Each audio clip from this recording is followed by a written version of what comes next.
All right, all right, all right. Just doing a little bit more laid back stream stuff. Just figured I'd get on and play a little bit more PUBG. We're watching Asika and Ali Mac doing. Sorry, Asika's just finished up the drive to, or sorry, the co-host of the Crunchyroll Anime Awards. And Ali Mac is doing a charity drive for heart support. With the team side quest. They just bridged $17,000 that they've raised for charity for team side quest, going to heart support. And I'm actually watching OK and her play. It looks like they're actually, I think, gonna try and do duo squads. That should be pretty interesting. I gotta make sure I've got chat up and everything. Before earlier, it was like showing that some of the messages weren't coming through, so I don't know, it's little issues or whatever. But actually, I don't know if I want to have my camera in the bottom corner, if I want to do this. I think I like this more because it still offers me the capability to have that keyboard there, but then also have my main camera a little bit higher up to where it's not necessarily as important.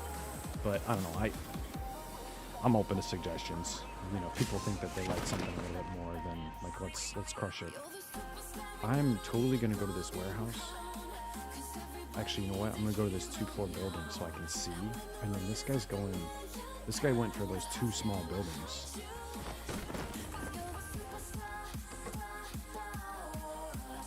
Oh.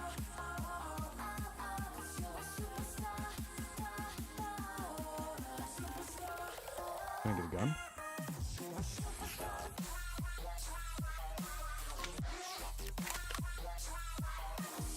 Is there a way down? Oh yeah, there we go.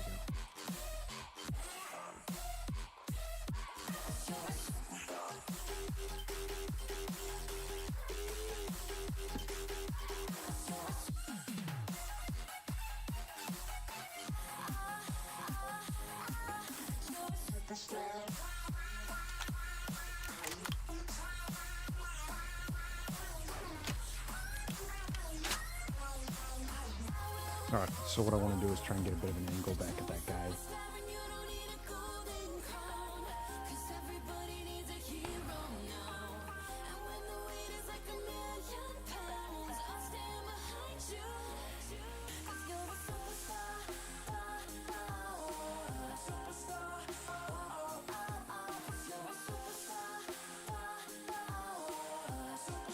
I don't know where he went. Heard that shot, of course.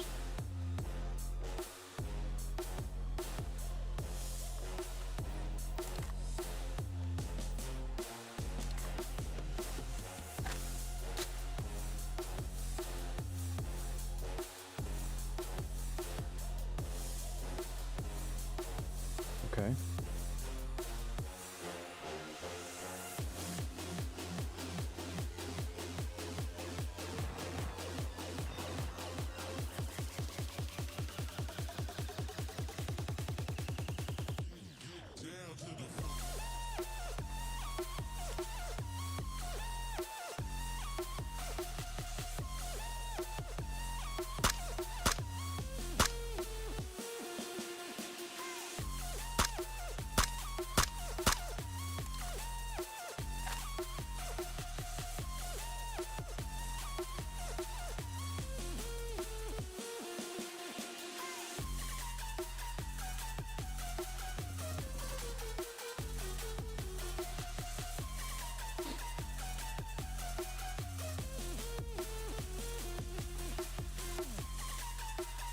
Just leaving my head completely exposed because, you know, like, I don't have any other option.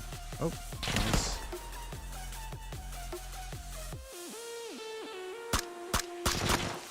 Nice.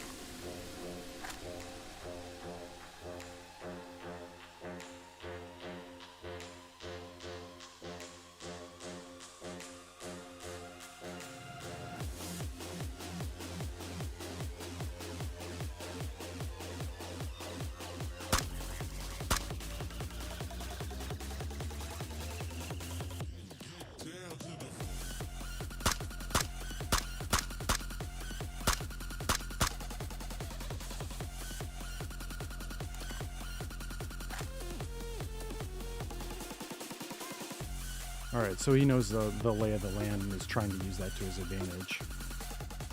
We also have to go in for circle, so he's using that to his advantage as well. Ooh, sounds like he tried to explode something, or someone else tried to explode something. That was a good sign.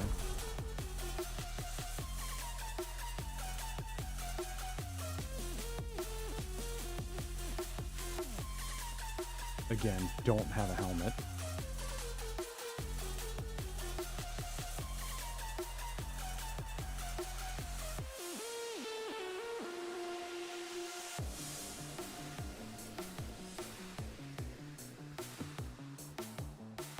Ooh, nice. Would rather have the 4X than the 3X.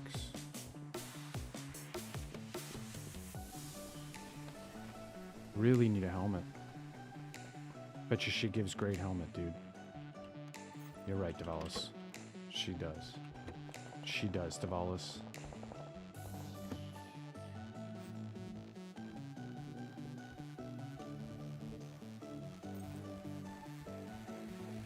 Ooh, hello.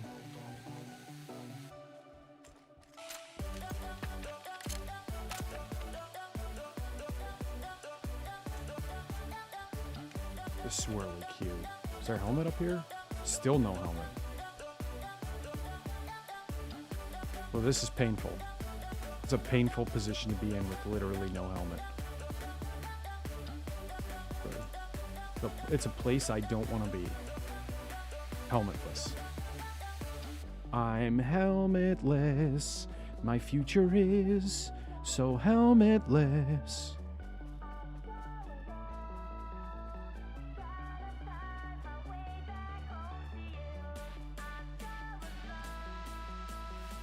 I just really want a helmet.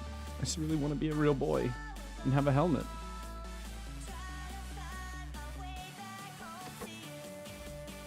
That'll do.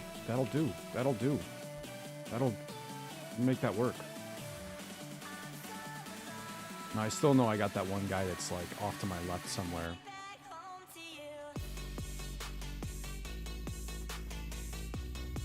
Ow, ow, ow, ow. Ow, ow.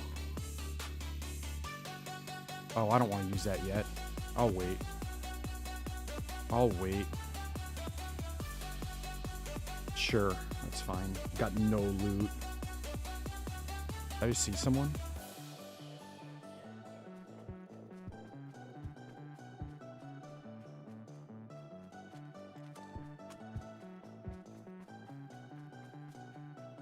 It sounds like there's for sure someone up here.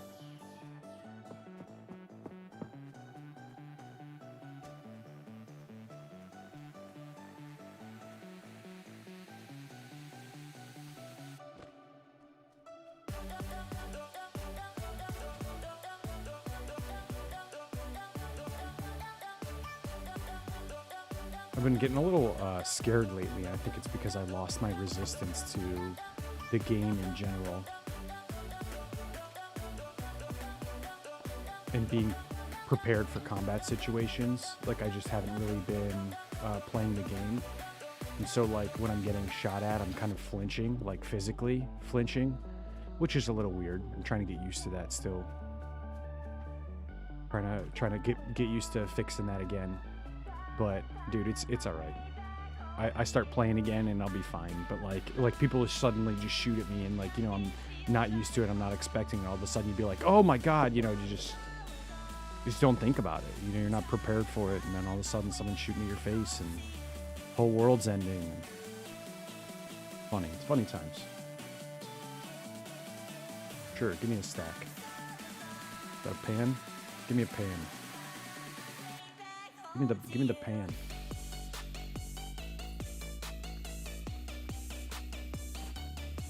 Oh, I need to run. Dude, I got no first aid. I got no attachments. I got no heals. I mean, I'm all level 2, so I guess that makes a bit of a difference, but still, like, I am bingo on stuff. Real bingo on stuff.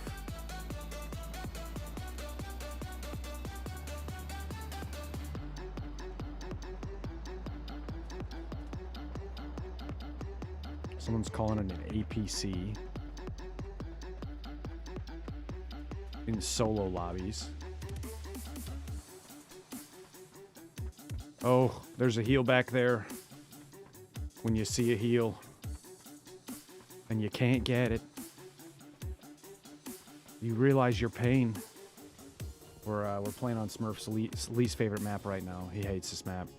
You know, because he's always talking about the fact that, like, you never know when someone's hiding behind an object. And this is, like, one of those opportune moments, too. Like, I'm running through buildings. Someone could be just, like, literally just camped out behind a rock, just waiting to hear something, you know, an indication that there's someone coming up nearby.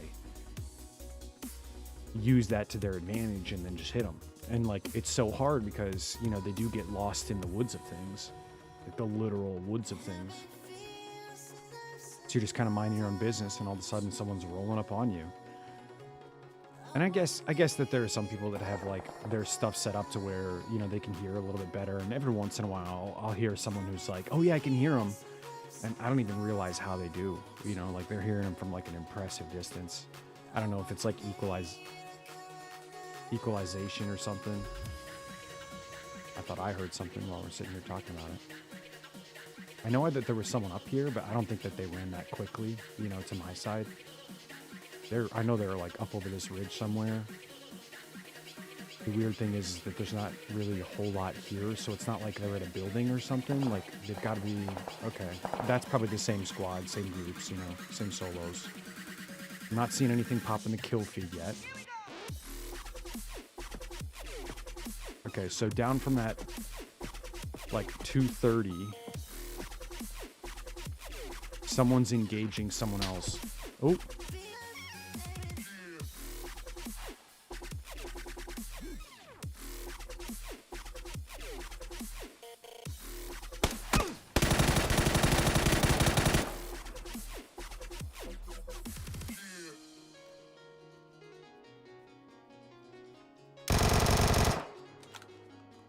One down.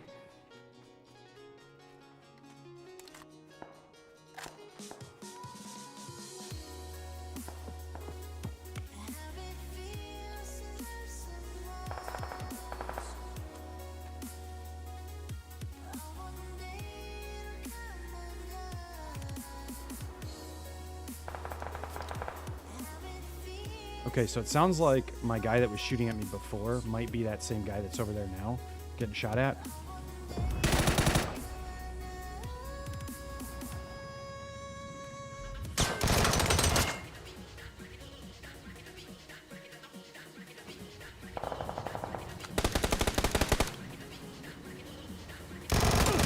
Ooh, that was good. That was good. I was trying to use that as an opportunity, but he, I guess he didn't turn towards the vehicle to watch it. He was trying to listen for me. I didn't think he would notice, but maybe they were teaming. Maybe they were teaming, and, you know, two guys working together or something like that. You know, community trying to get into matches and win, improve at, you know, odds, improve stats, things like that. Who knows? I mean, it's possible.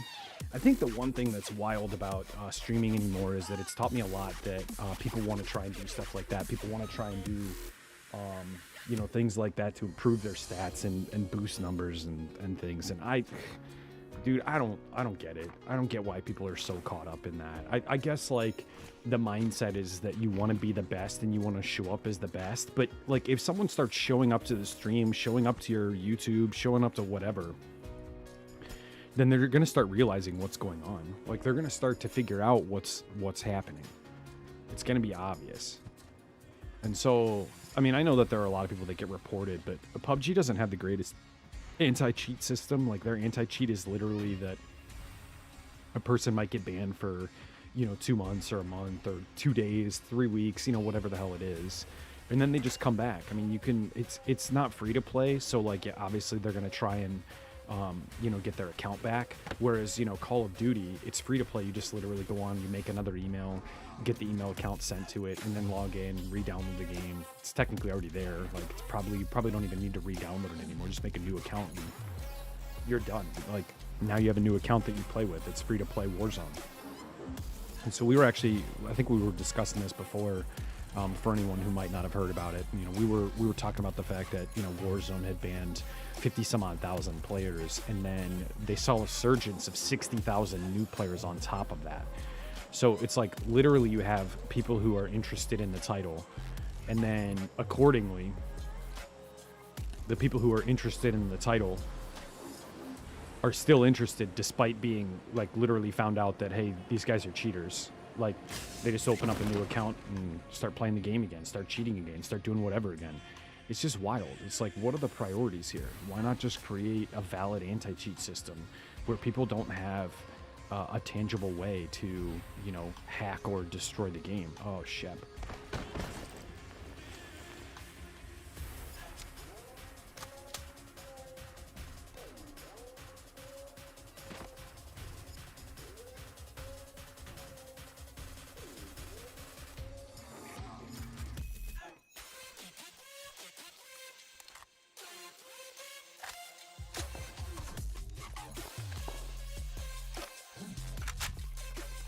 I'm probably gonna die here.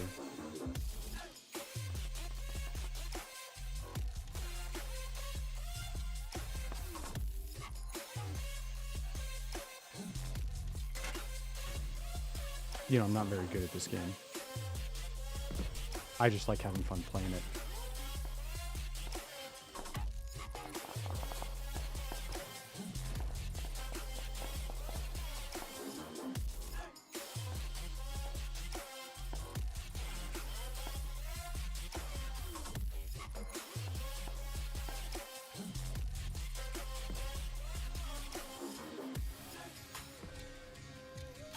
I don't know where he is.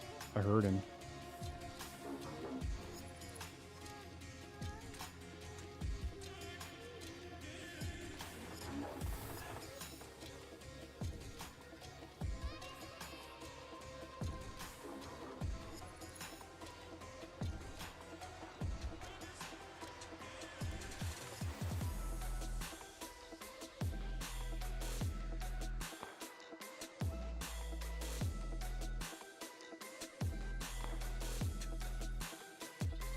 I'm gonna get shot from behind. I hear him.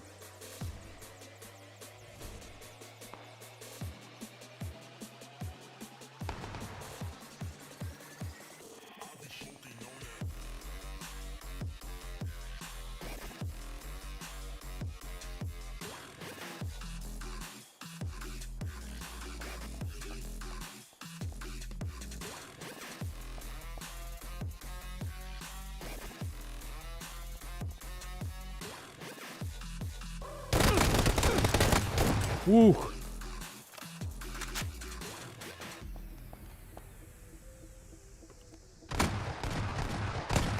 Oh my shepping shep.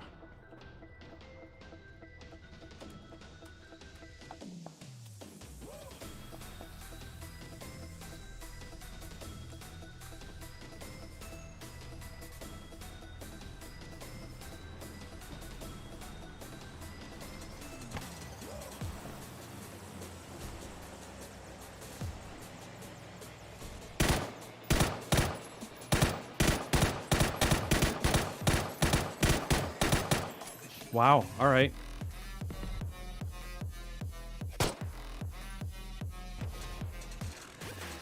So I'm really bad at this, like clearly.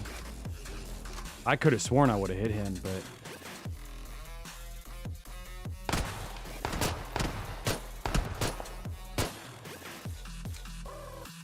might as well just rush him with a shotgun, you know? The problem is this, I think, is a bot. The other guy I don't think was a bot, but this I'm pretty sure is a bot. And he's probably got heals. He's probably just topping off, you know. And I've got a shotgun and the pistol.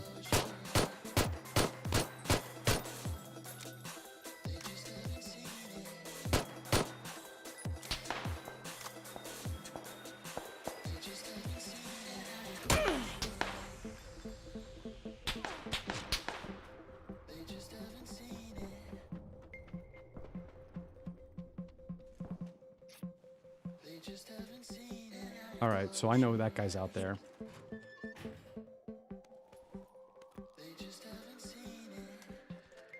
And I can't get out this side. Oh, actually, I can get out this side.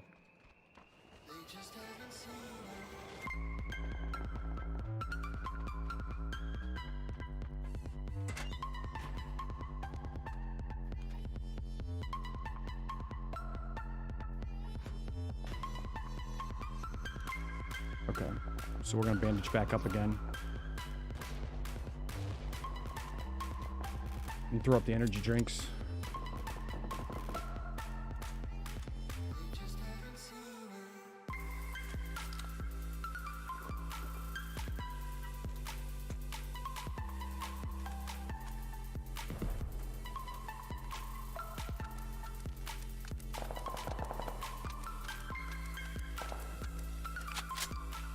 And we're gonna rock this for right now. While I'm trying to find some ammo. Because the ammo's gone.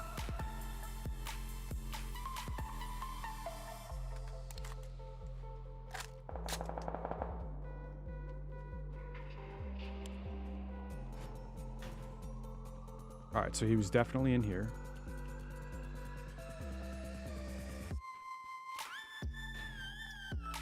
Nice. Nice.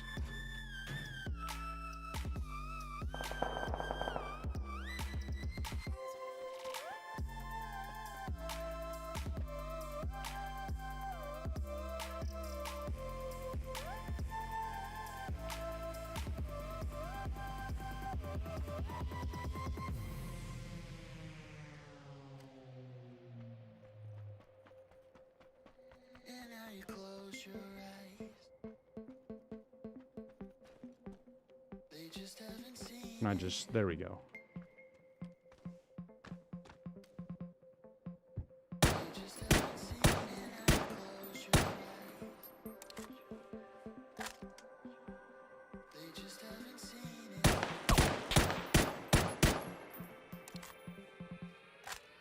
Don't mind me while I pin myself.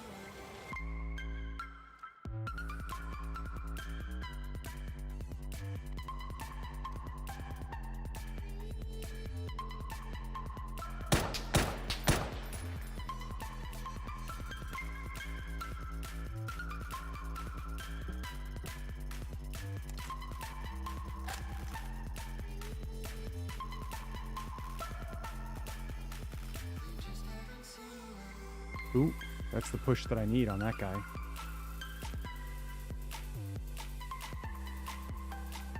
So I thought I saw his rifle there for a second.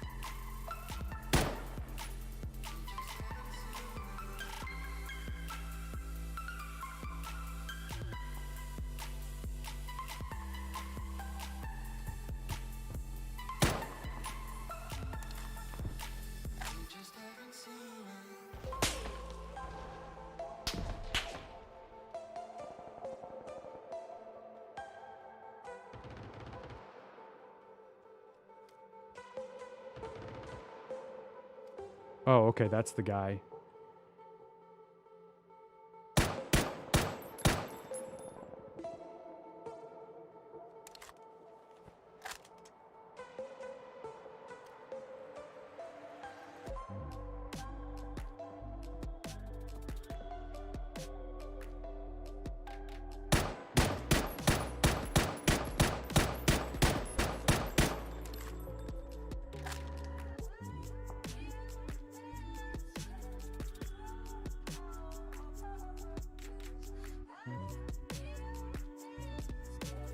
I don't know where that other guy was. There was a guy with a suppress rifle somewhere over there.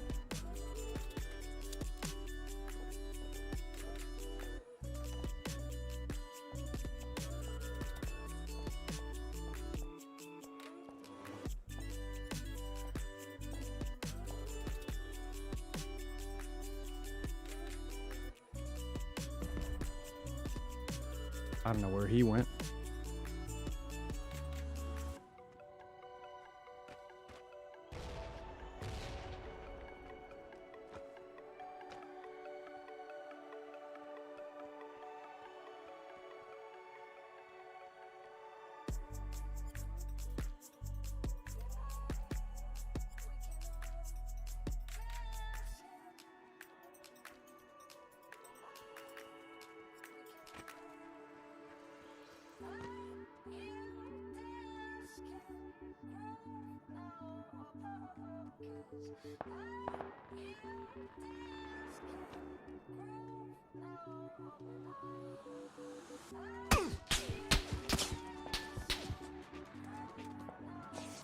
That's the guy that...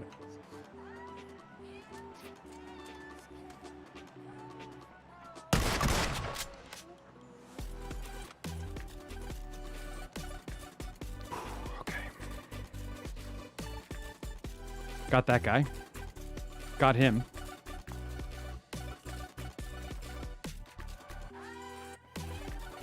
Okay, so we're going to try and run down. It looks like there might be a guy up there. Yeah, there's a guy up there. All right, so I'm going to worry about him next.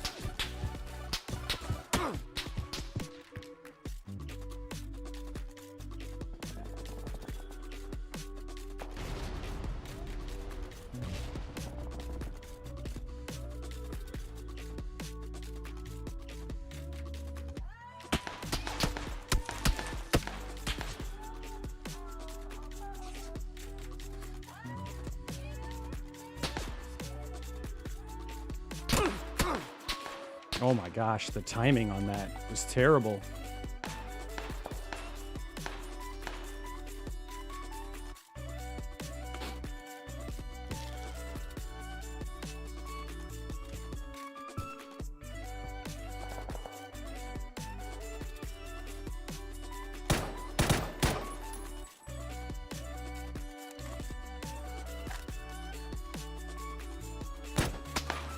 Ooh, that was right over his shoulder. Literally right over his shoulder.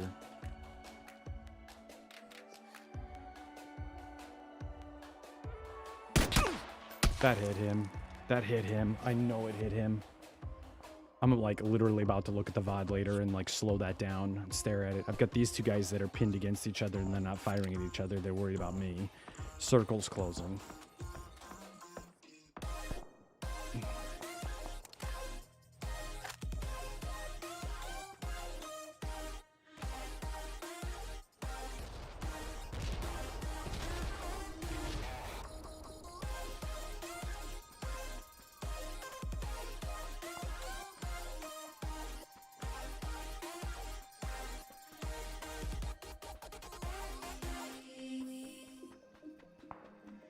Ourselves alone here, wanting to disappear, change our names, live on the sun, where every sound is clearer, burns a little deeper, and we're close enough, but your lucid touch evaporates. I open up my eyes, wake up dreaming through the days and sleepless nights. Your lucid touch evaporates. I open up my eyes, wake up dreaming through the days and sleepless nights. Shift W, gang, right?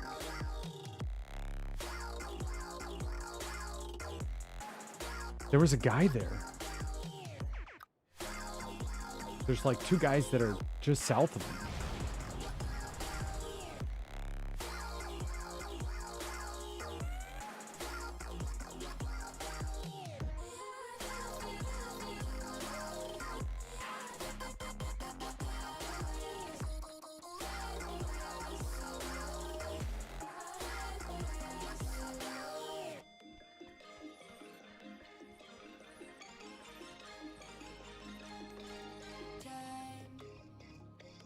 Winds away around us.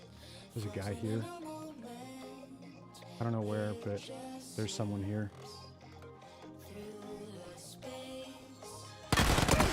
In between our fingers, never stop to wonder how we fall in place. But your lucid touch evaporates. I open up my eyes, wake up dreaming through the days and sleepless nights. Your lucid touch evaporates. I open up my eyes, wake up dreaming.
Oh, he's one shot.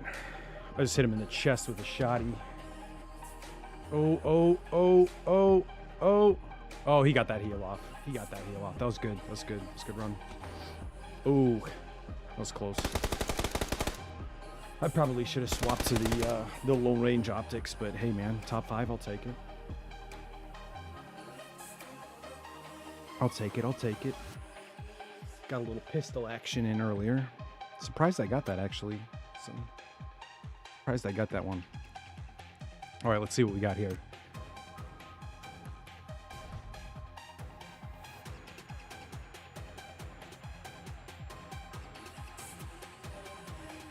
But yeah, man, I don't know. I was trying to figure out if I wanted to play something else on PC and just kind of have a little bit of fun. Maggie fell asleep upstairs, and we were watching, like I was talking about, I was watching Ali Mac and Jambo and OK play, and I don't know. Oh, Ali Mac rated Athena Bean. Athena Bean's also doing the drive. Her personal goal right now is at $6,100, and she's aiming for her top goal at 69. So $6,900, $6,969.69. She's playing Little Nightmares right now, and it's just a great time. It's a great time watching your friends or people that are within the community, extensions of your community, succeed and make an impact. And it's great to watch that come together, how much of a difference that, affects having that occur. And it's a really, really, really cool to see that happen. It's a really, really thrilling experience. But yeah, we're having a grand old time here. I'm having a blast.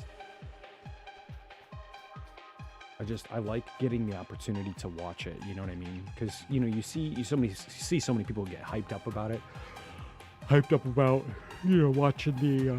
watching the charity drives happen. It's just really cool.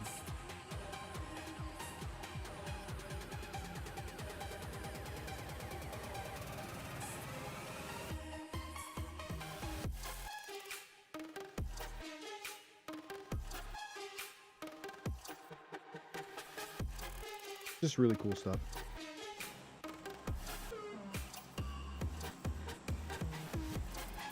But yeah, I've been trying to find something else to really play, and I know like some of the members of my community have talked a lot about doing DBD, and so I'm thinking actually this Sunday we're gonna do like a DBD Sunday, just where like all we're doing is playing that. I think that would be a little bit more interesting or a little bit more beneficial. Because I know that we have a lot of community members who are focused around it, and like while I would say that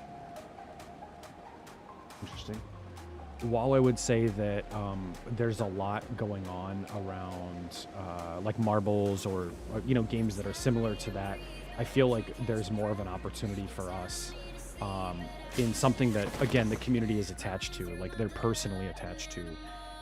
So I'm probably gonna end up doing that, just because I do find that a lot of the community is so heavily invested in the game, and we can do like kill your friends sessions, which is also really cool. It's a great way to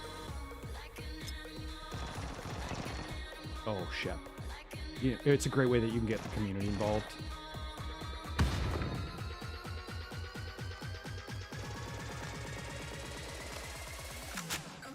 It's a great way that you can get the community involved. It's a great way to just, like have a game that you guys can enjoy and play together.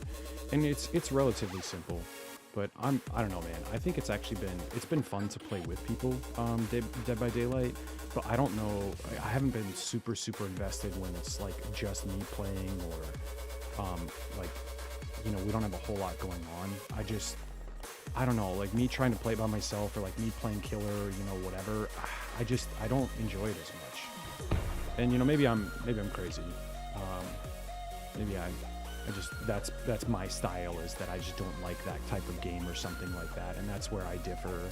But who knows?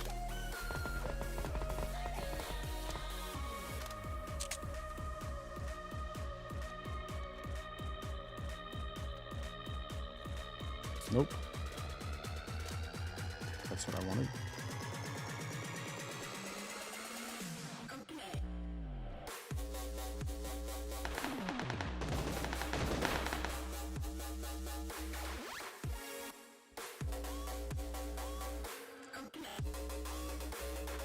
All right.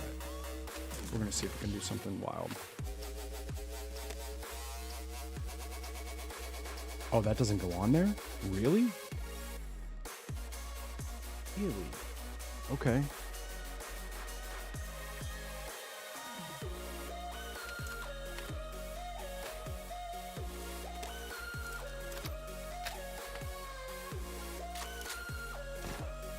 Ooh. Okay, so that person's pretty solid. That's a concern.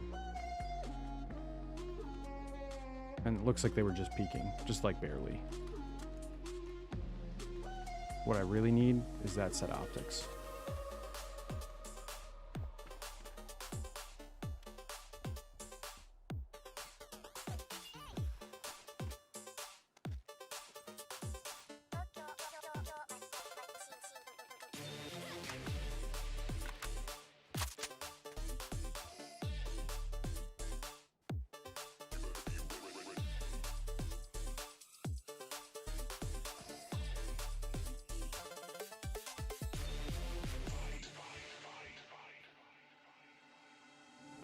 Did I hear him?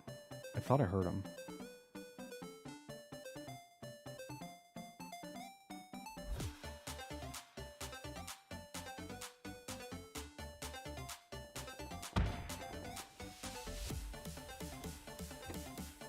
Oh, that doesn't get me outside.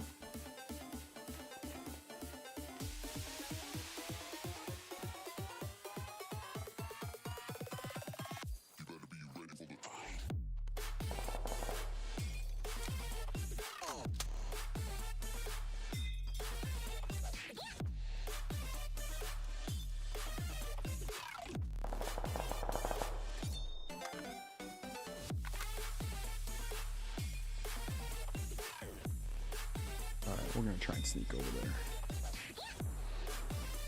That's a vector. I don't know why some of like the SMGs sound super hyper loud. Like sound louder than, you know, assault rifles and things like that. They just sound like obnoxious, you know? I don't get that. I don't know what causes that. It's like audio issues. And I think it's interesting too how like a ton of games have audio issues like that. That for whatever reason, you know, like Apex just has a consistent problem with audio. Like, it's one of the banes of the game, is that you can never seem to get audio just completely functional. Like, they have headset issues and sounds like where people are just silent, they don't even come in or exist. Like, it's just little problems, you know, things that make the game annoying or obnoxious.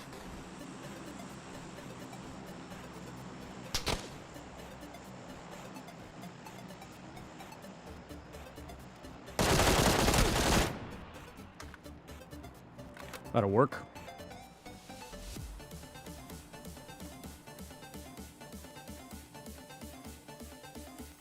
Cool. I'll take it.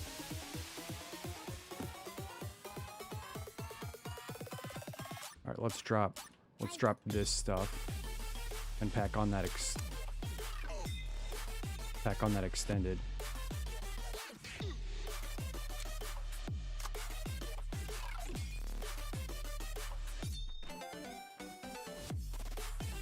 This is a nice little quick kill. It looks like I'm probably gonna have to go northbound, which I hate this four corners here. Seems to always cause me duress. Like I always get stuck in some crap situation. There's a guy on that hill, it looks like. Maybe not. Sounded like a QBU. Oh, there he is at the bridge.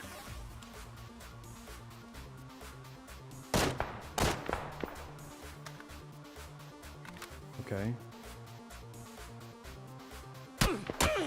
Nice. What? I was inside the building. I died inside the building. That was some BS. All right, I'm gonna be back in just a minute, and then I'll keep on going. Just give me 1 second.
Alright, I am back.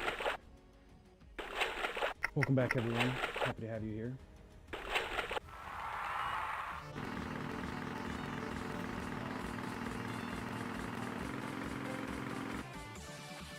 Alright, let's see. Headset back on. I don't know what happened. I think I left my glasses upstairs. Let me get back into this. Here we go. And I don't think we have anyone on right now. Nah, no one's on. Okay. I'm just going to try and get back into solos. Again, just rely on myself. And I know that one of the things that I talked about previously earlier was that I've been trying to do solo squads with the intent to fight against groups of fours. And what that ends up putting me in the position to do is I'm better off at fighting when I am by myself, even if I have to groups of fours. So I know that, like, if I have to, I can clutch, or, you know, try and put myself in a position to stay alive. The only thing I really don't like about PUBG is that all the other games have kind of adopted this method of getting people back in, and I really actually do like that, solely for the basis that, you know, having your friends sit there and wait and wait and wait and wait, like, it ends up becoming a little hard, especially if you're not necessarily a super talkative bunch, because sometimes people aren't like that. Sometimes, you know, it's just not how. That's not how people get. You know, they don't talk a lot. They don't, you know, have a lot of group communication or anything. And so it can be a little rough when you're just sitting there in dead spots, because we tend to, like, rather escape to our phone or escape to looking at something online, or maybe do like a little retail shopping, or, you know, whatever it is. We tend to get easily distracted with some of the other stuff that exists out there. And so I think in the process, having the capability to get your friends back into the game and get people back into playing along with the team, I think that's highly beneficial. Maybe I'm wrong. You know, maybe I'm wrong, and I don't. It's not the best course. It's not the best way to, you know, get people involved or get people playing, or, you know, anything like that. But I feel like it's one of those things that's just so beneficial that you don't really get the opportunity to see when you're playing PUBG, but you do from a game like Apex, or you do from, you know, Call of Duty. You get so much more. And I don't know. I feel like it's one of those things that you know, sets Apex apart and really started back up with Apex, because, you know, I don't think COD or anyone, Fortnite even, offered it, and then Apex started the whole respawn thing. Ironically enough, you know, coming from Respawn Entertainment, started the whole respawn thing, and then everyone adopted it. Everyone picked it up, except for PUBG. I don't know if Cuisine Royale, or what do they call it, Cursed Fode, or I don't know what the hell they call that game. It's like CRSED or something like that, but I don't know if Curse does it. But I think it's like, it's almost like an industry standard in a way now. So I guess there's a question, like, is it worth it? Is it necessary? Like, is it a requirement? And should it be a requirement of, you know, should it be a requirement from the community of game development, with the intent to, you know, make something unique, and then have PUBG be different? Or should it be something that's required from game development in the sense of, like, well, we should adopt it because everyone else is really starting to adopt it? And I think it's great for, like I said, the inclusivity, and for allowing for people to feel like they've got something else kind of going on, and that they can still play with their friends. They're still wishing, they're still engaged, they're still watching the gameplay. Whereas, like, if you die in PUBG, everyone wants to just jump straight to escaping to their phone. And I think that's the state a little bit of the industry, a little bit of PUBG, and where they're kind of at. But I don't know. It's just personal opinion. I don't know if we have... Yeah, I've got one other guy here.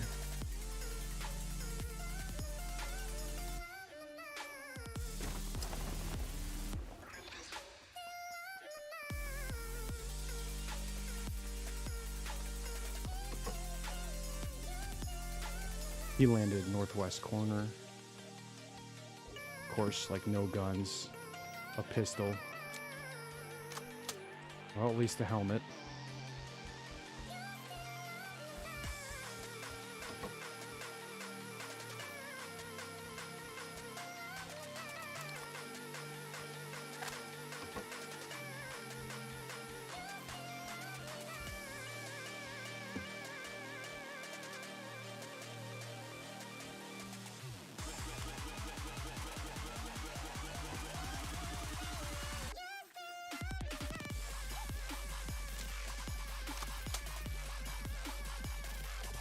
Okay.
It looked like the building over there on the left was open.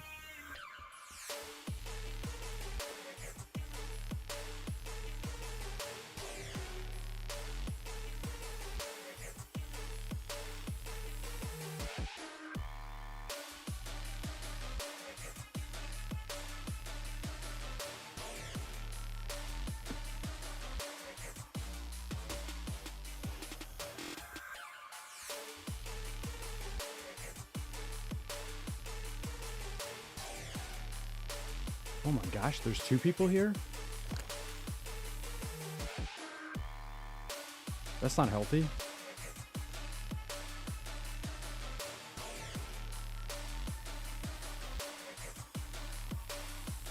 That's not healthy at all. I don't want to deal with two people.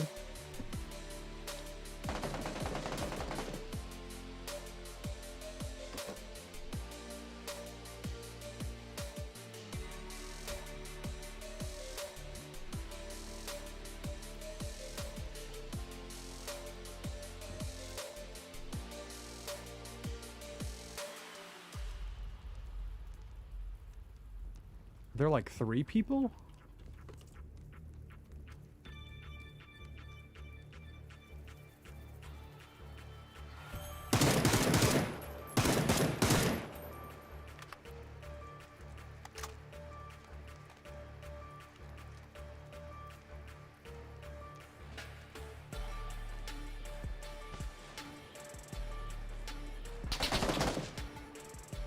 Wait, what?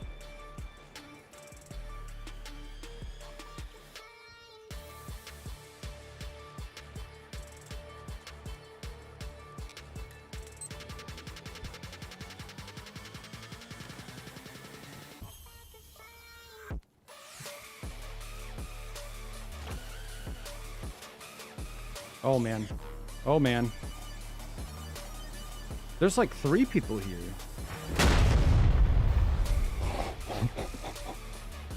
That gets me every time.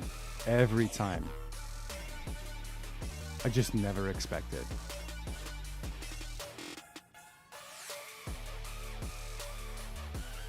How far is circle? It's pretty far.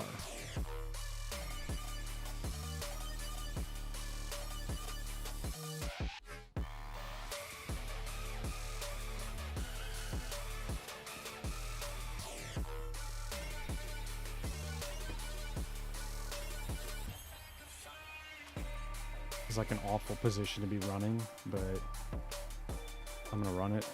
I'm probably gonna get shot in the back by that guy.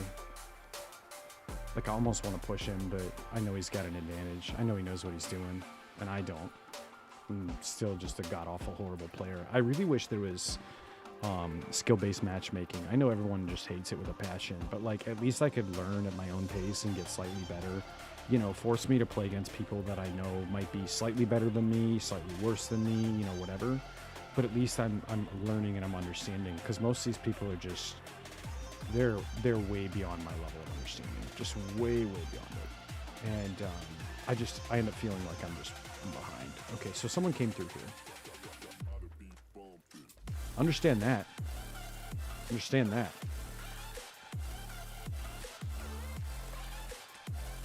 But like, I feel like a lot of these situations, like I'm just minding my own business. Someone else is just kind of like walking through the area and I'm running, and they hear me, and so I just run into like a firefight. And they track well, they understand the game well, they've got good experience, they've got good muscle memory they built up, and then when I go to start trying to fight back, it's like I'm in a completely different category. Like, I'll get some good kills here and there, but most of the time I just feel like I'm so far off, it's just wild. Like, I watch people, you know, literally take this barrel on automatic and just like just put rounds all right next to each other. And, you know, they might only have like a 30% accuracy or 25% accuracy, but like if I fire that gun on automatic, like I feel like I'm way off. You know, I feel like I've put 2 rounds on the target and I haven't done anything else. And I know some people have suggested like just spending like a whole week or 3 or 4 days or something like that straight in the firing range and just getting used to that, get used to the mechanics of each gun. And just learn the recoil patterns, just spend time after time after time after time after time trying to get used to that, and then it'll get better. But I like actually playing. Like, I don't want to learn so much that like that's my focus, is just playing. You know, firing range to get used to gunfire. Like, I would rather just like die and at least learn the human action, because I feel like a lot of people do that. Like, you can sit there and learn your recoil patterns, but you're not really learning about how a player uses a weapon, how a player responds, how a player reacts in the environment, what the map looks like. You're not learning anything about the game. You're only really learning the weapon. And even then, it might not be applicable once you start adding human emotion or human interaction to it, like how motion occurs. And so I feel like the only game that I've played as of late that I really feel like I've gotten some level of response from in terms of like a skill-based orientation was the Aim Lab one. There's like a game that you can download for free that has like all these little like skills and challenges that you can accomplish in order to try and get better at the game and better at games in general, any shooters, you know, because it just works off of the premise that like, hey, you know, how do you fire? How do you track objects? How can you know, continue to monitor objects after they're in motion?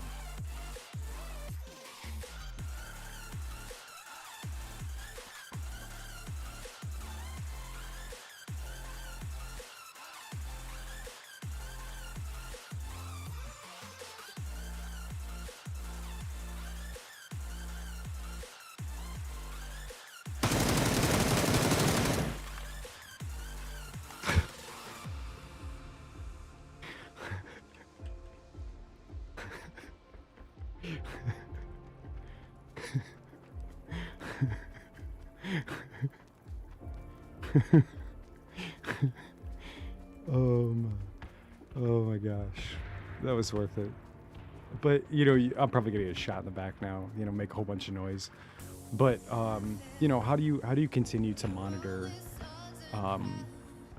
your interactions, monitor your level of skill? And they've got this really cool tracking program that helps you to kind of like, you know, gauge and understand where you're at in comparison. And I'm sure most of the people that are using that program are like, they're way above my level as well. I wish you could combine, just for like my sanity, combine the inventory together would help me reorganize my stacks. I mean, I guess I could drop it and pick it back up and that would be fine, but like, but yeah, it's just like, I'm sure a lot of the people who are using that Aim Lab game, training program game, are probably the same people who, they might not need it. They're just increasing their skill level just slightly, just that one little bit more that can, you know, set them apart, because they're just constantly putting themselves in the muscle memory category.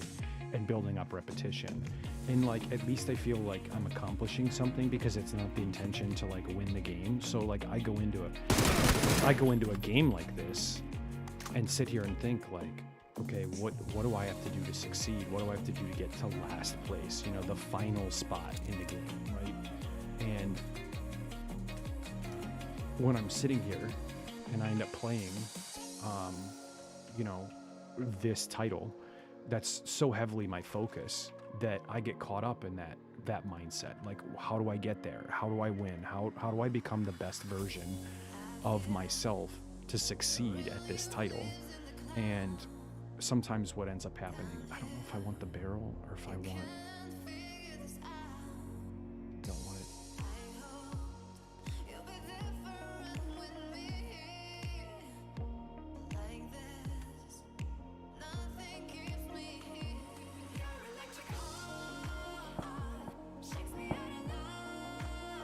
But how do I become the best version of myself playing the game? And I get so heavily caught up in like, what can I do to succeed, to get better? And playing the game, playing to win, playing to, you know, better my skill level, my understanding of the map, my understanding of how players are moving, my understanding of, you know, weapon functionality and things like that, that like it's smarter for me to combine all of those traits from the game and put them all into one gameplay, one piece of gameplay, so that way I can try and get better, instead of me trying to like focus on, well, what can I do to get better at just aiming or just the functionality of a gun or, you know, whatever. I find more worth from me to just die and at least maybe learn some combat engagement or, you know, whatever, than for me to just sit there and just spend time in like, you know, the gun range. But like Aim Lab is built around you getting better and consistently building up that muscle memory, consistently building up, you know, the intent and the focus to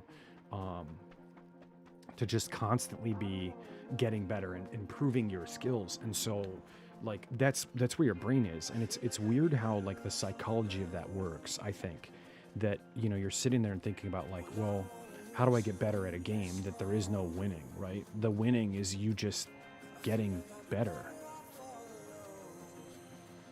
And so like for me, it's not that much of an issue for me to play Aim Lab and play it over and over and over, even though all I'm essentially doing is just doing the firing range, because I'm improving my overall skills. And I know that doing that here too would also translate to some of my capability to control weapons and get used to how I perceive information of recoil and things like that. But I think I'm so heavily invested in I don't want to be at edge of circle. I don't want to rat this. I mean, I do, but I don't. But, you know, so heavily invested in just the title, just one specific gun from a game. You're improving how you track objects in motion. You're improving, you know, objects that appear and you have to react to in a short split-second time. So like snapshots, you have to improve so much. And that's what I find entertaining about it.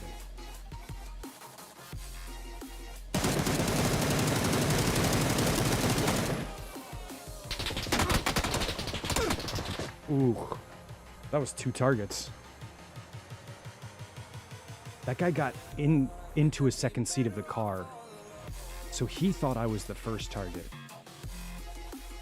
Interesting. He thought I was the first target. That other guy's still in the building. I wonder if he's gonna kill him. Is it Guillix? Guillix? Twitch on Guillix. Is this person live right now? They're offline? Oh, okay. They're offline. They've played like Fortnite and some other nonsense, and they've got no videos. Oh, sounds like he's still fighting. Can I spectate him? Guillix. 2 X's. All right, let's see if this person's online. That was good. Dude, he knew like right where he was.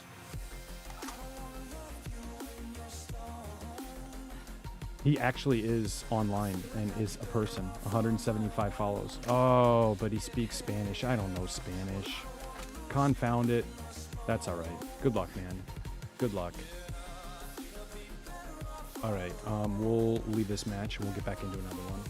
Yeah, I think what ended up happening is he was in the car, and then while he was in the car, he swapped seats to the other side of the car, or like, you know, swapped from driver's seat to passenger seat, and then shot me, and then got out of the car. But the thing is like, he was thinking that I was probably the guy that was originally shooting at the edge, you know, that was by the well. And so I wasn't paying attention to where he was. He was just getting ready to roll up on that first dude. And because I was out in the open firing at the first dude and decided to push instead of go around the backside, I didn't even know that that guy was there. I mean, I knew that that guy, the first guy that I was aiming at something north, but I didn't know what it was. But no big deal. We're going to get back into another match. If anyone decides that they want to play, feel free, let me know, hit me up. We'll get you in here. I'm just playing a little bit right now on Steam on the PC side, as you can see. So, you know, we've got the mouse and keyboard set up down here at the bottom of the screen. But yeah, man, I don't know. I've been really enjoying doing the aim lab thing, because they have like a thing where it tracks you logging in daily, and then it'll give you stats in comparison to other people that are also doing the same function, and you can use like different weapons with different recoils, and you can even set the recoil pattern, or like, you know, the recoil rates, so you can pull in like, hey, this is PUBG, or this is CSGO, or this is whatever, and then tune the gun to have that exact same statistic. So you can practice using a PUBG gun within AimLab while you're training your brain around tracking multiple targets. And it's a really, really cool effect. AimLab is super, super interesting. I mean, I'm an old man, the way that I look at it, and definitely out of practice in the PC side of things. So like, I'm sitting here trying to, you know, follow targets and track targets, and I've been playing on console for years. I mean, I've been on console for almost a decade now straight, without really jumping over on PC. I mean, the last time I jumped on PC was for Payday 2 at launch, and then for like a couple VR games, which obviously is nothing like mouse and keyboard. But that's been like the last two experiences or dives that I've had into the world of PC gaming in the world of shooters. Most of the other stuff that I've had has been like, I played Bastion on PC, which I ended up hooking up a controller, like an Xbox controller, to my computer, so that way I could play Bastion when that game came out. So, you know, similar circumstance, like I've been playing a lot of games that are based off of, you know, controller, because, you know, I have the Series X, and that's when most of my friends play is on Xbox. So I play a lot on there, but I've been swapping over to PC for anyone who, you know, might be joining us, for anyone who might be watching out there. I swapped over to PC and I've been playing a little bit more on there by comparison. But it's fun. It's definitely, like, I feel like it's challenging, and I feel like I've actually improved my skills since I last was on computer playing a shooter. And like, I've played with Smurf, and we haven't played a game recently. I think he's just been busy, but and I think he's mad at me still, like we talked about earlier. But I'm muted? No way. No, I'm not. No, I'm not. Don't you at me. Don't you at me, you son of a... Anyways, we were kind of talking about it a little bit earlier. Smurf's probably a little mad at me. Which, by the way, welcome back to Bellis. Aren't you supposed to be, like, hanging out with Deli and your kids or something? Shouldn't you be at the park walking around and hanging out with your family? Like, what? It's like 1 o'clock or something. Go outside. Since the end of the last Tame? Okay.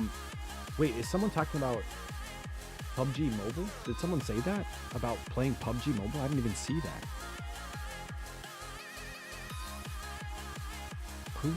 Oh, Lord Edgar said PUBG Mobile. Oh, because I was saying bye, and then they were saying that they play PUBG. Oh, okay. Gotcha. But no, yeah, I hadn't really played PC, and then actually here, we want this scene. I hadn't really played PC in a long time, and then finally, you know, kind of got back into it. But we've been playing with Smurf. We were playing with Killa Sam earlier, you know, a member from the community, and we've been just kind of like hanging out. And I've played a little bit with some of the side quest members. You know, we played with OK and a couple other people. You know what? The last time I dropped here, I got a solo win on a squads, so I'm gonna drop over here. I probably won't live. Now that I say that, because I said that, I won't live. But It's fine. We're just going to jump over there and see what happens. We're just going to see what happens. Since the end of the last game, I wasn't muted. I wasn't muted. There's no mute. I can see it. It's right over there. My bar's bouncing up and down. I haven't hit anything.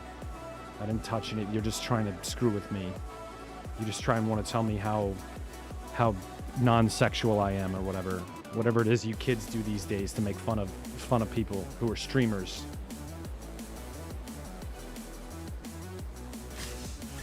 You kids and making fun of streamers these days. Oh, this is ugly. This is like real ugly.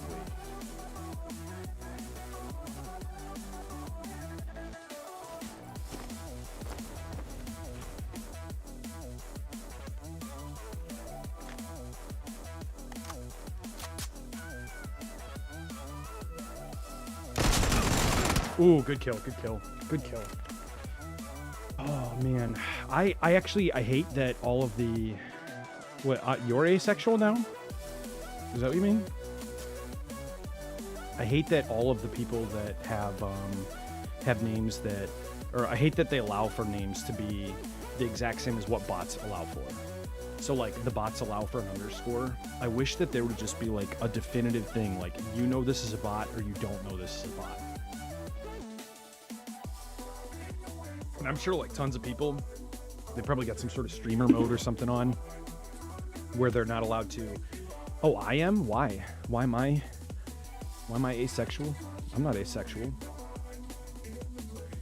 I mean, it's possible, I guess. If I'm just being completely honest, it's possible, right? Because like, you know, I don't know. Maybe I just haven't come to the realization. I don't think that that's accurate. I don't think it's accurate. Weekly challenges. Heal a total of 1,000 health.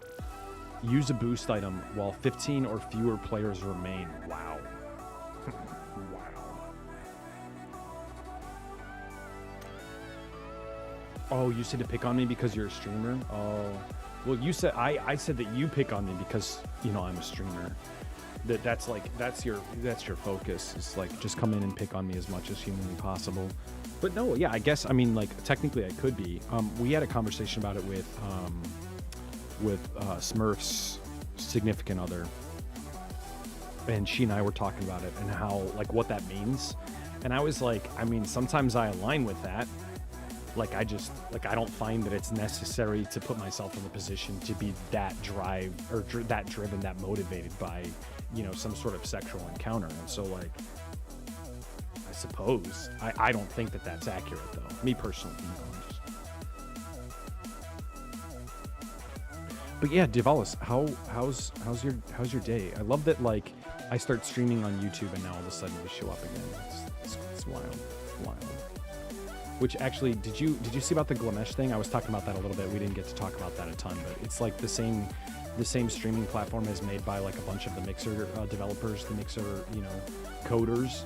And I'm thinking about swapping over to that just to do like maybe a stream a week or something like that, maybe 2 streams a week. So I might do like, you know, my weakest day, probably a Tuesday, and then like Friday or something.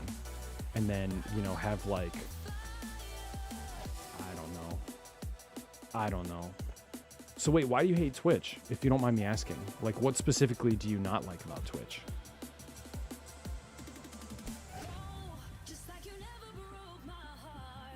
Yeah, ducking or yeah, whatever. It's all applicable. Okay. Smack.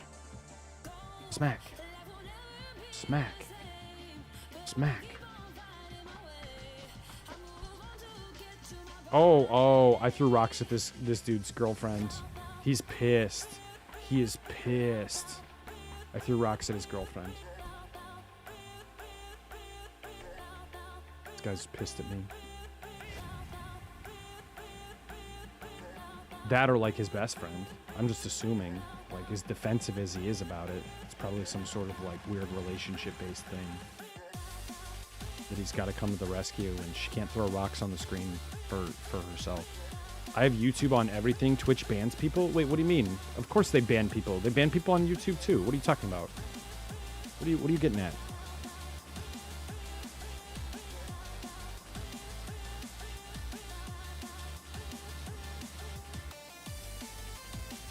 What are you on about? You're on about something. You are on about something.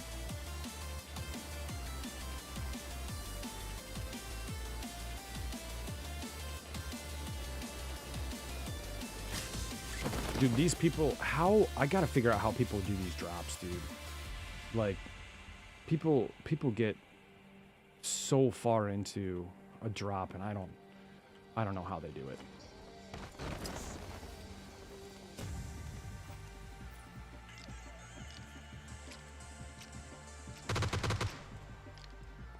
Okay. Okay.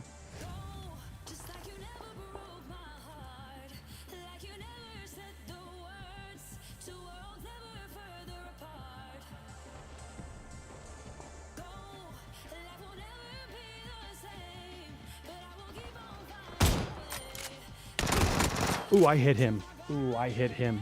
That's all right, man. I killed that one dude. Just like quick tapped him right in the eye. I got myself in the eye. Quick tapped him right in the eye. Bro, just jabbed myself in the eye right there. It's legit. But no, yeah, I don't know, man. I feel like, you know, Twitch bans people, but YouTube makes it really, really hard to monetize.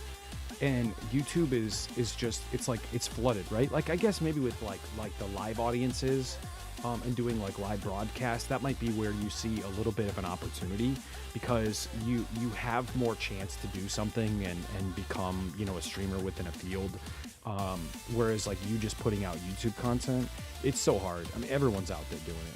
And so like, it's hard for you to just say like, oh yeah, you know what, I'm gonna put out some YouTube stuff, and we're gonna grow a community, and we're gonna, like, you know, meet new people and make a difference and make an impact for charity and do this and do that and help people, you know, handle obstacles in life, like help them grow. It's hard to do that. I think it's really, actually, I'm gonna go back to solo squads, just because I feel like I actually do better in solo squads than I do in solos, oddly enough.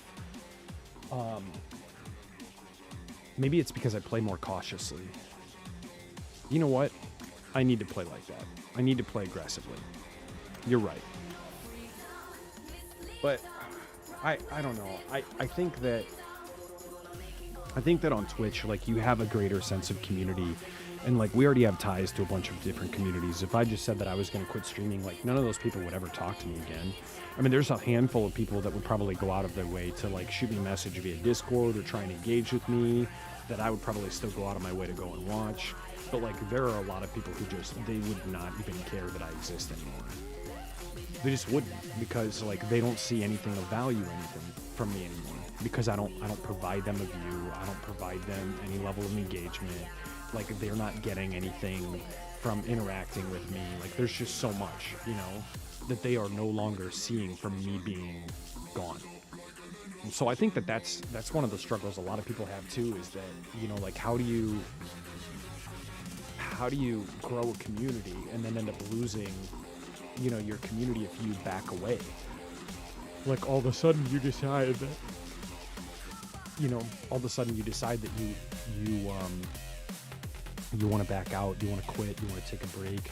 You know, something happens in life and you've got to like dial it back. And I think a lot of people end up being afraid or fearful of the fact that they just lose all of those relationships, because most of the people don't want to, you know, if you're not around, they don't care anymore. And it's wild how, you know, like, I think that I've had some really, really good relationships, even with you. Like, I've gone out of my way to send you a message. You've gone out of your way to send me a message. Like, hey, Merry Christmas, or how are the kids doing? Hope life is well. How are you liking this game? Like, we've continued to interact, but I think that that's few and far between. I think that 95% of, you know, the streaming industry, the gaming industry, and broadcasting, media broadcasting, in the world is all heavily focused on you know, what can you do in providing for me right now? You know, what can you do in providing content for me right now? And it's like, you know, if the show goes away, you're no longer watching it. If you're no longer watching it, you just don't care anymore. People just give up, you know? Like, they're not going to go and hunt for more because they just think that it's done. Even if it's literally like I took a break for 2 months and then came back and started going full force, like I'd probably have to rebuild. I mean, I'd probably lose 75%, if not 90% of the community. And it's just wild how volatile people are. That, you know, if you're not invested in them, they're not invested in you. And I think that's where, like, at a core, we have to try and change how people interact, I guess, like how we interact with each other, how people interact with each other, and have more of a direct investment in individuals instead of just focusing on, well, if you're not giving something to me, then I don't care. I don't know. You know, my views are always off. I'm not a normal person. That I know.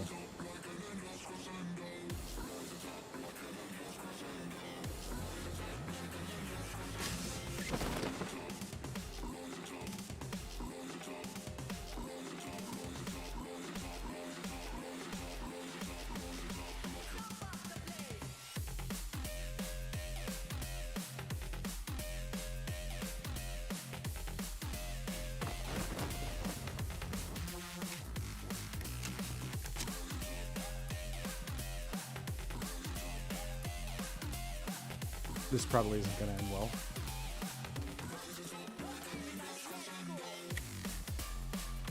Like, I'm probably going to get shot in the head, you know what I mean?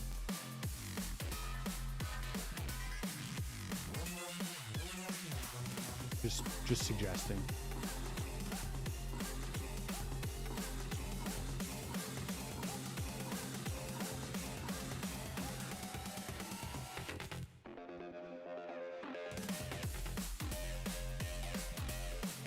Can't hear them.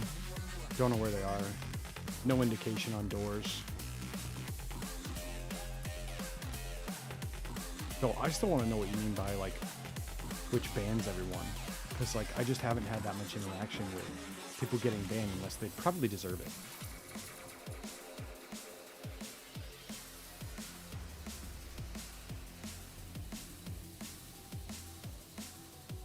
You know, if you're out there. I've seen a couple instances where, like, people have been banned. They've done some really nasty things, said some really nasty things.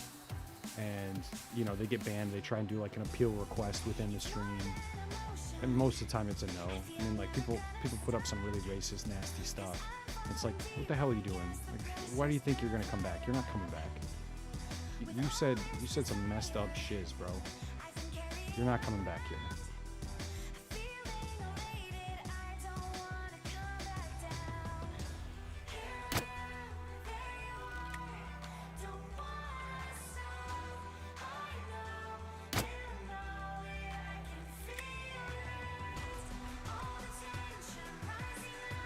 Okay.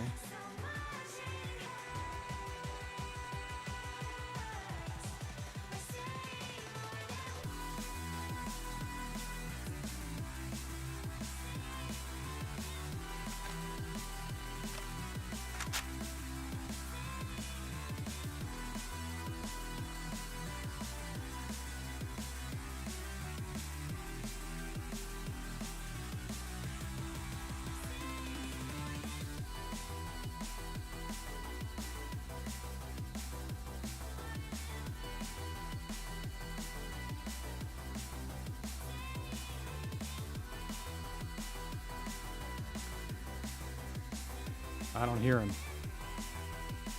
I don't hear him. I've got the crossbow.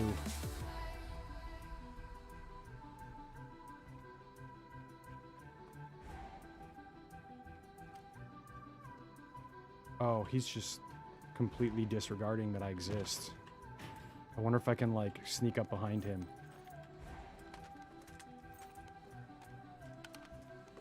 And hit him with the crossbow. Could be baiting me.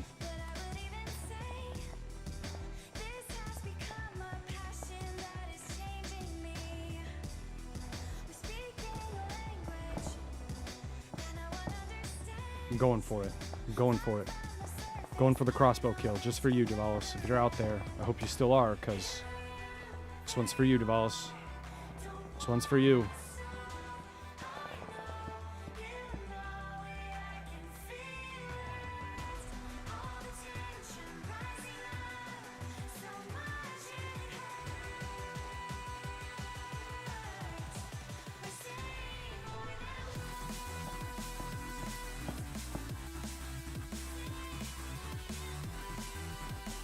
I think I lost him.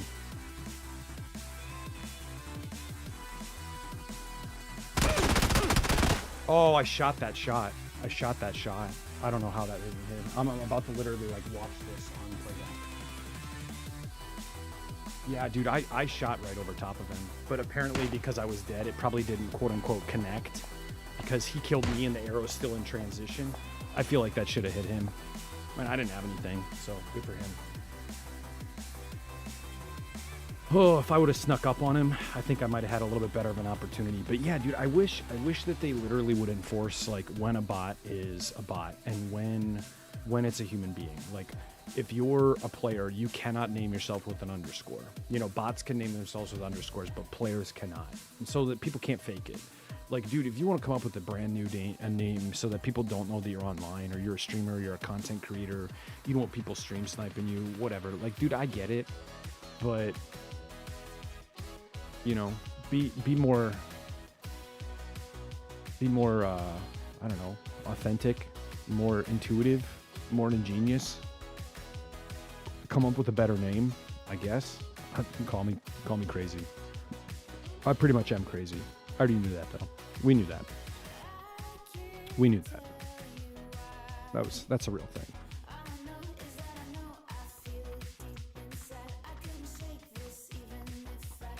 But yeah, I don't know. I'm having fun. I'm having fun still with PUBG, and it's hard.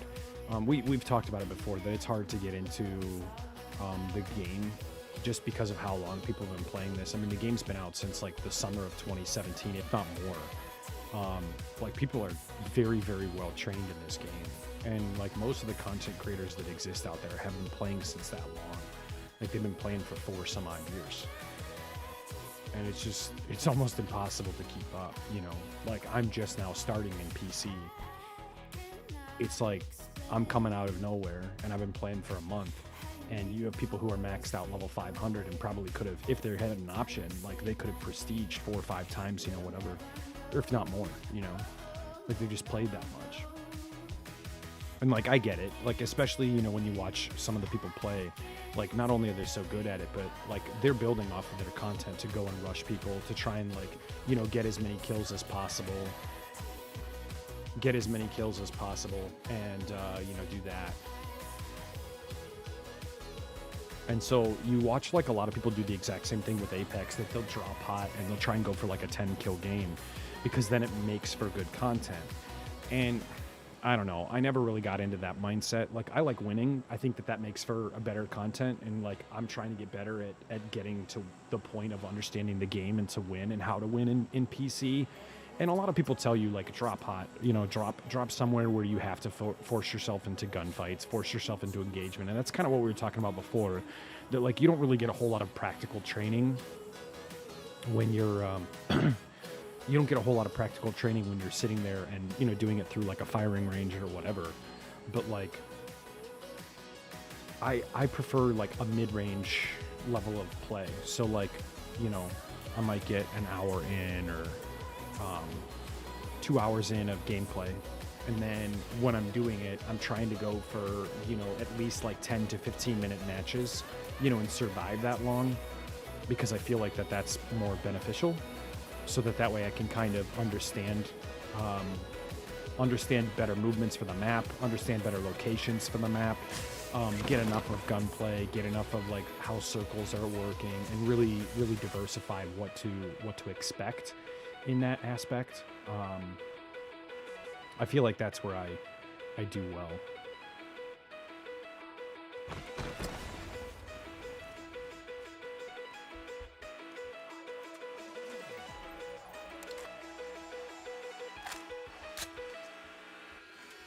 Rewind to before I changed, started acting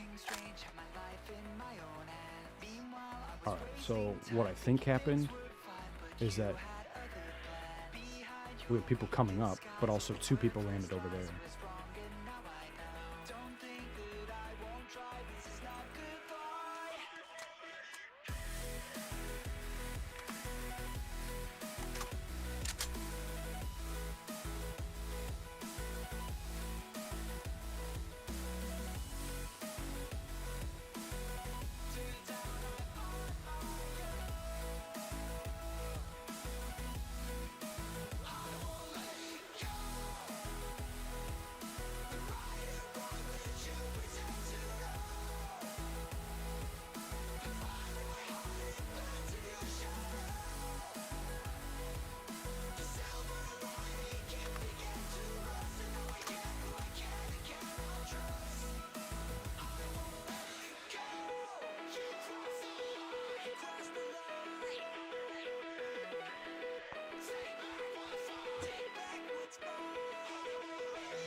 All right, so I guess I'm just going to try and find a helmet. Probably going to get shot in the back. I'm really good at that. Really, really good at that.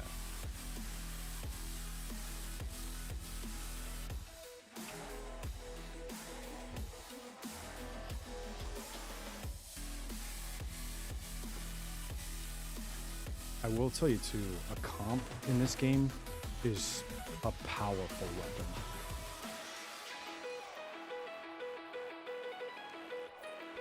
A really powerful weapon. Okay, so that sounds like mutant.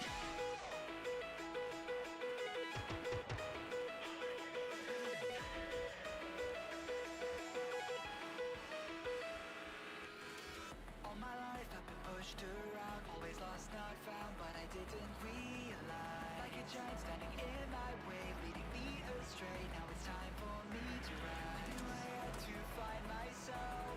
Turns out I'm on my own. I won't let it go. The right and wrong that you pretend to know. All right. So I know he's still over there in that south corner.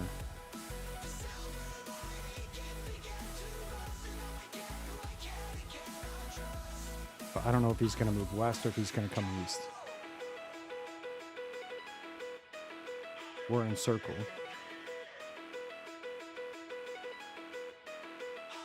I feel like I hear him right at mid. Like in like this housing set. I feel like I hear him.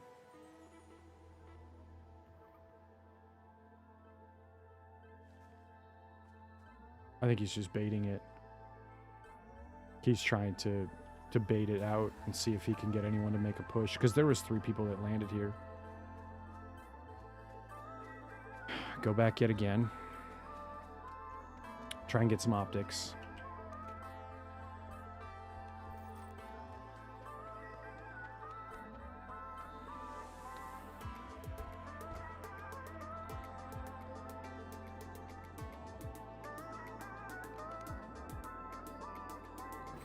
I'll drop some rounds.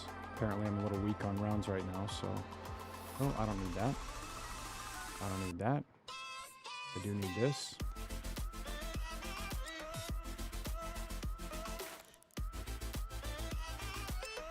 Ooh.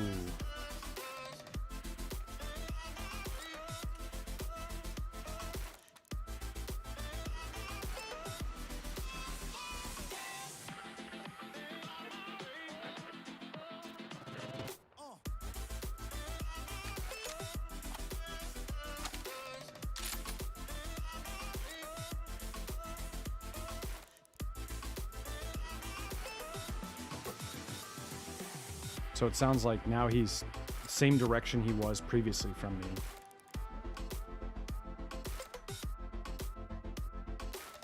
got almost no hots.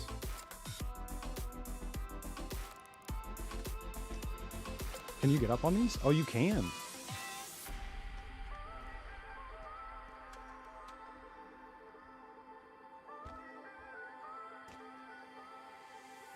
Probably not the smartest play. I mean, this guy's got that mutant. If I can get in this tower, I'd put myself in a decent position.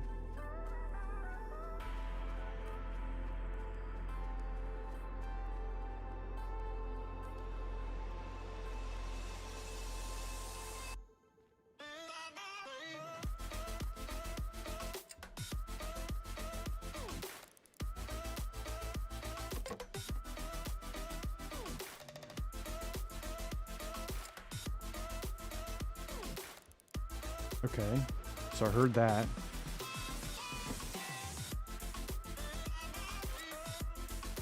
Question is where?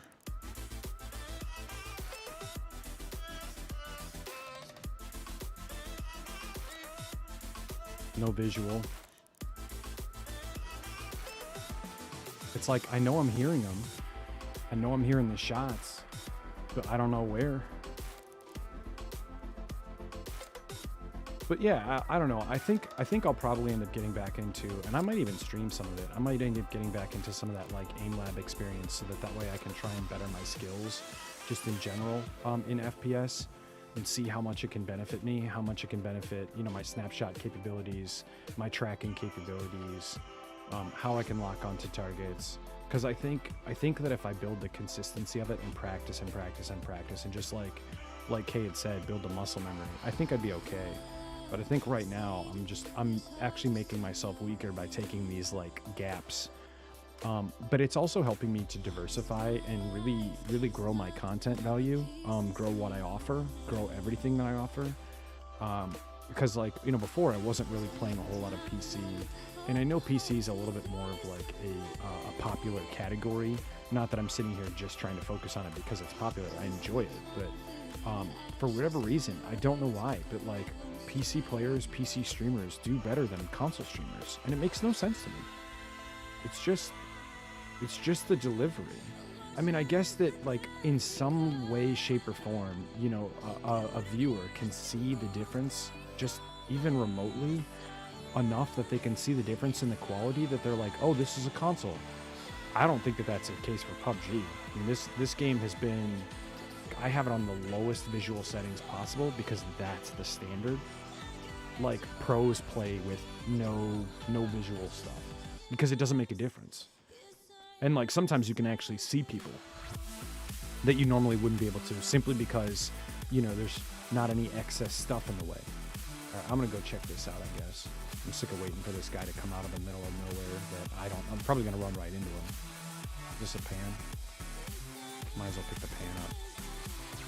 Probably literally gonna run right into him though. But I'm gonna try and see if I can find this M24 sniper. Sounds like an M24. Could be a Car 98 or something similar. Maz and Nagant, or whatever. But yeah, I don't know. I've been getting good at diversifying my content around, so that way I'm not only playing, only streaming games, only getting involved in that fashion. I'm doing something more. We've started doing these interviews again, which has been super awesome, because we get to meet so many creators. I actually have one tomorrow coming up. I'm going to be doing that at 2 p.m. Eastern, and that's going to be with Asika. She was just co-hosting the Crunchyroll Anime Awards, which was really cool. They had a bunch of VTubers on and stuff like that.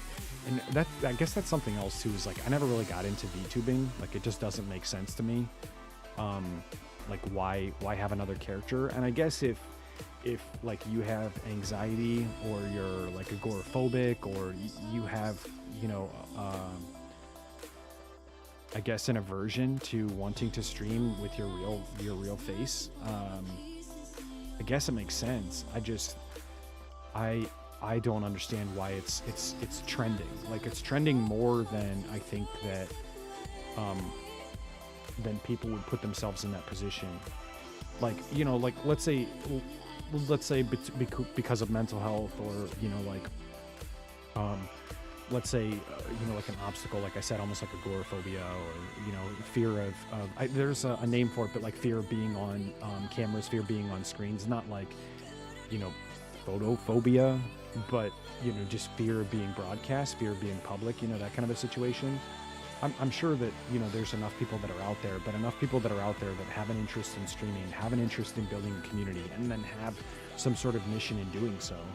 Like, I don't think that there's probably that many people. Like, that's probably a very, very small niche. And the amount of VTubers that exist out there, it seems like that number would be overly large considering. And I think it's more of a trend than it is anything else. Like, people want to stream as, I don't know, an anime guy, or, a girl wants to stream as an anime girl, or a guy wants to stream as an anime girl, whatever it is, or vice versa. Like, you want to become something that you're not, and I guess, like, RP that to a degree, which I guess can be fun. I mean, like, I've played countless hours of D&D, and I get why, role-playing can be fun. I mean, look at GTA RP, that kind of took off, which I applied to a server and have yet to hear back in trying to set that up and finish setting that up. So basically what ends up occurring is that, you apply to the server, you go through an interview, and they whitelist you or not, and, like, you're allowed to play. But every single time I reach out, like, hey, is anyone available, or are there any staff members available, they're all playing, they're all doing something, no one's available to, like, do anything, no one's available to help me, like, finish my setup process, because you have to connect to the server and download a whole bunch of, like, add-on packs, and then connect to their TeamSpeak and interact with them there, and, like, it's a whole thing. And every single time that I try and get into it and I've got time, like, okay, I'm available to, no one else is. And so then I started asking, like, what if I just try and set up an interview, like, or like a meeting, like, hey, someone call me at this and such a time, like, let's set up to do this in the future, so that way, like, I'm prepared for it and you're prepared for it and we both know when people are available, instead of just thinking maybe we can make this work. We'll actually have something functional. And so I haven't gotten a response back yet, which has been, a little agitating, all things considered. You just want to get it done. You just want to get in and play. You just want to start enjoying the game. And, like, I feel like I haven't really been able to, because I've been so caught up in trying to find a time that I can get that to work, that I haven't had the chance.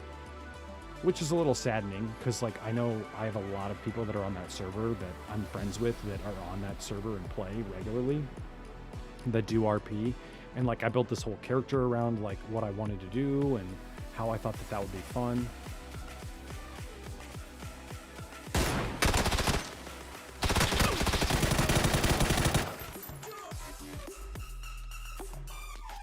There's one. I got lucky getting that M24 shot. That guy would have destroyed me. I mean, he hit me in the head.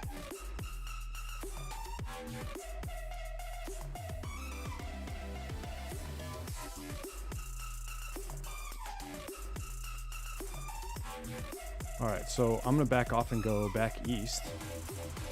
Let them try and fight that out, or whatever the hell. I'm sure that there's people up there that I'm running towards too. That's a pretty popular spot, I feel like. But, alright, so that's all reloaded.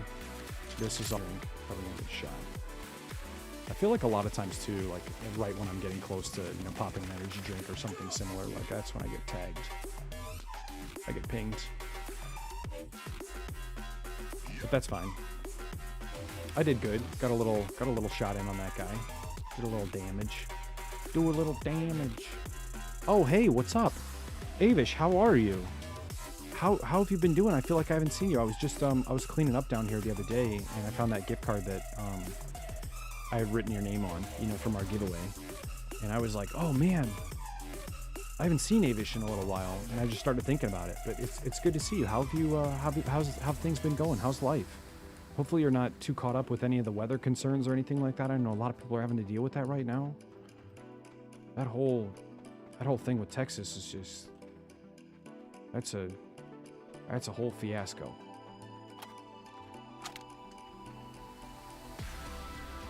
I feel bad for the people that are going through that. I made a bit of a joke about about it the other day, and like someone from Texas laughed, and I had another person who was also from Texas that did not laugh. They did not like that. They did not like my joke. So wait, did I like crush this dude's head? Because I don't remember seeing a helmet on that guy.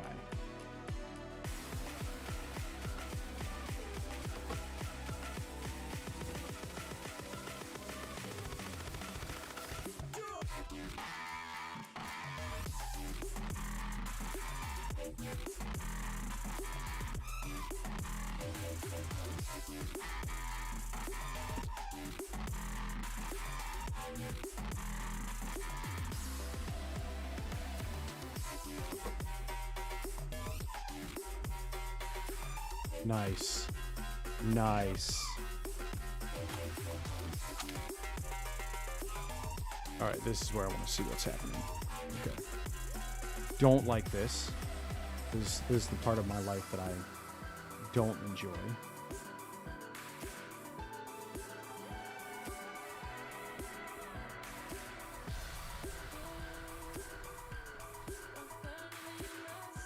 It's like circling out and about.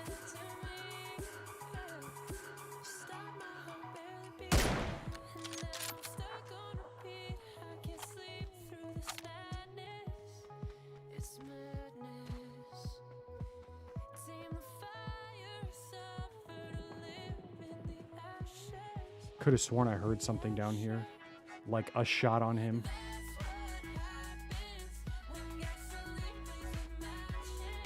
Well, I don't have a lot of time anymore.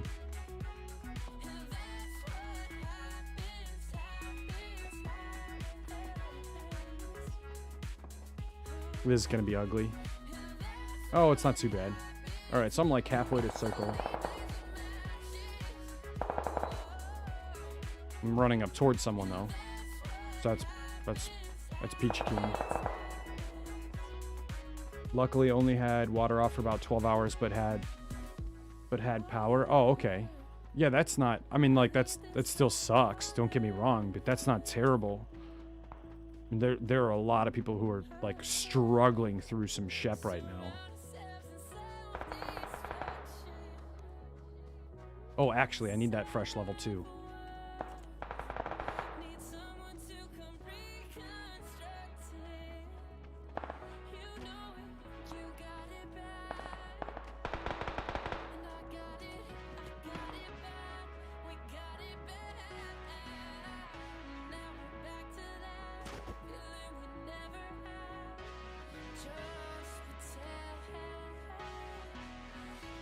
Could have sworn.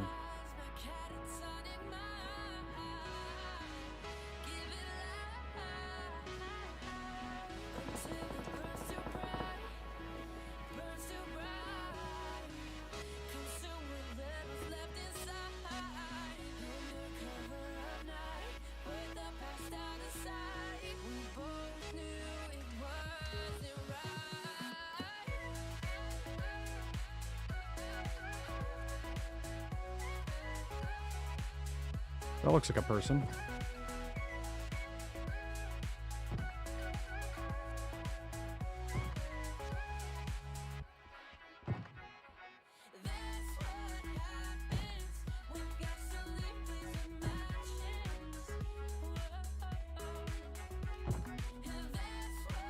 Oh my god, is that guy like hopping and shooting at the same time? What is this? Bunny Hops McGee?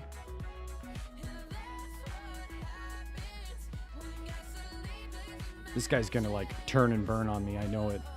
He's got that suppressed rifle, he's just running and jumping and running and jumping like he's some kind of monster.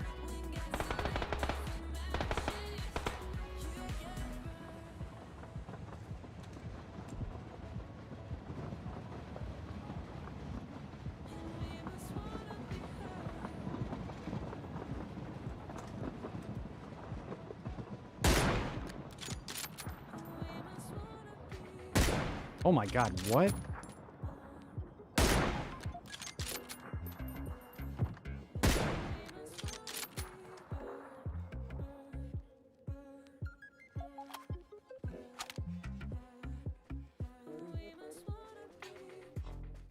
I botched that. Yeah, definitely some people struggling with some stuff, man. Definitely people struggling with stuff. It's just it's scary. I feel bad for a lot of people that just have to deal with. I mean, we've got a couple people within the community that have had to be without power, had to be without water, had to be without gas. And I made that one post, like, I don't know if you saw it, you might not have seen it. I made that one post. It's like, I know people have probably heard this a million times right now, but like, do not forget to shut off your gas. Like, don't forget to shut off the gas valve. If you don't have that right now, like, don't let that become a thing.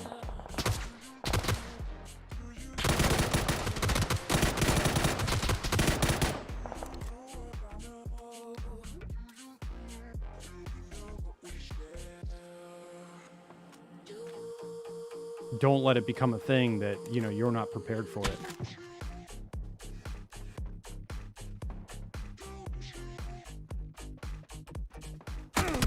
Oh my God, that guy was just camping there, just prone, just waiting for someone to come in from outside a circle. Dang. Oh, no, not car gas, house gas. House gas. Lots of people didn't have like gas within their home. And I just...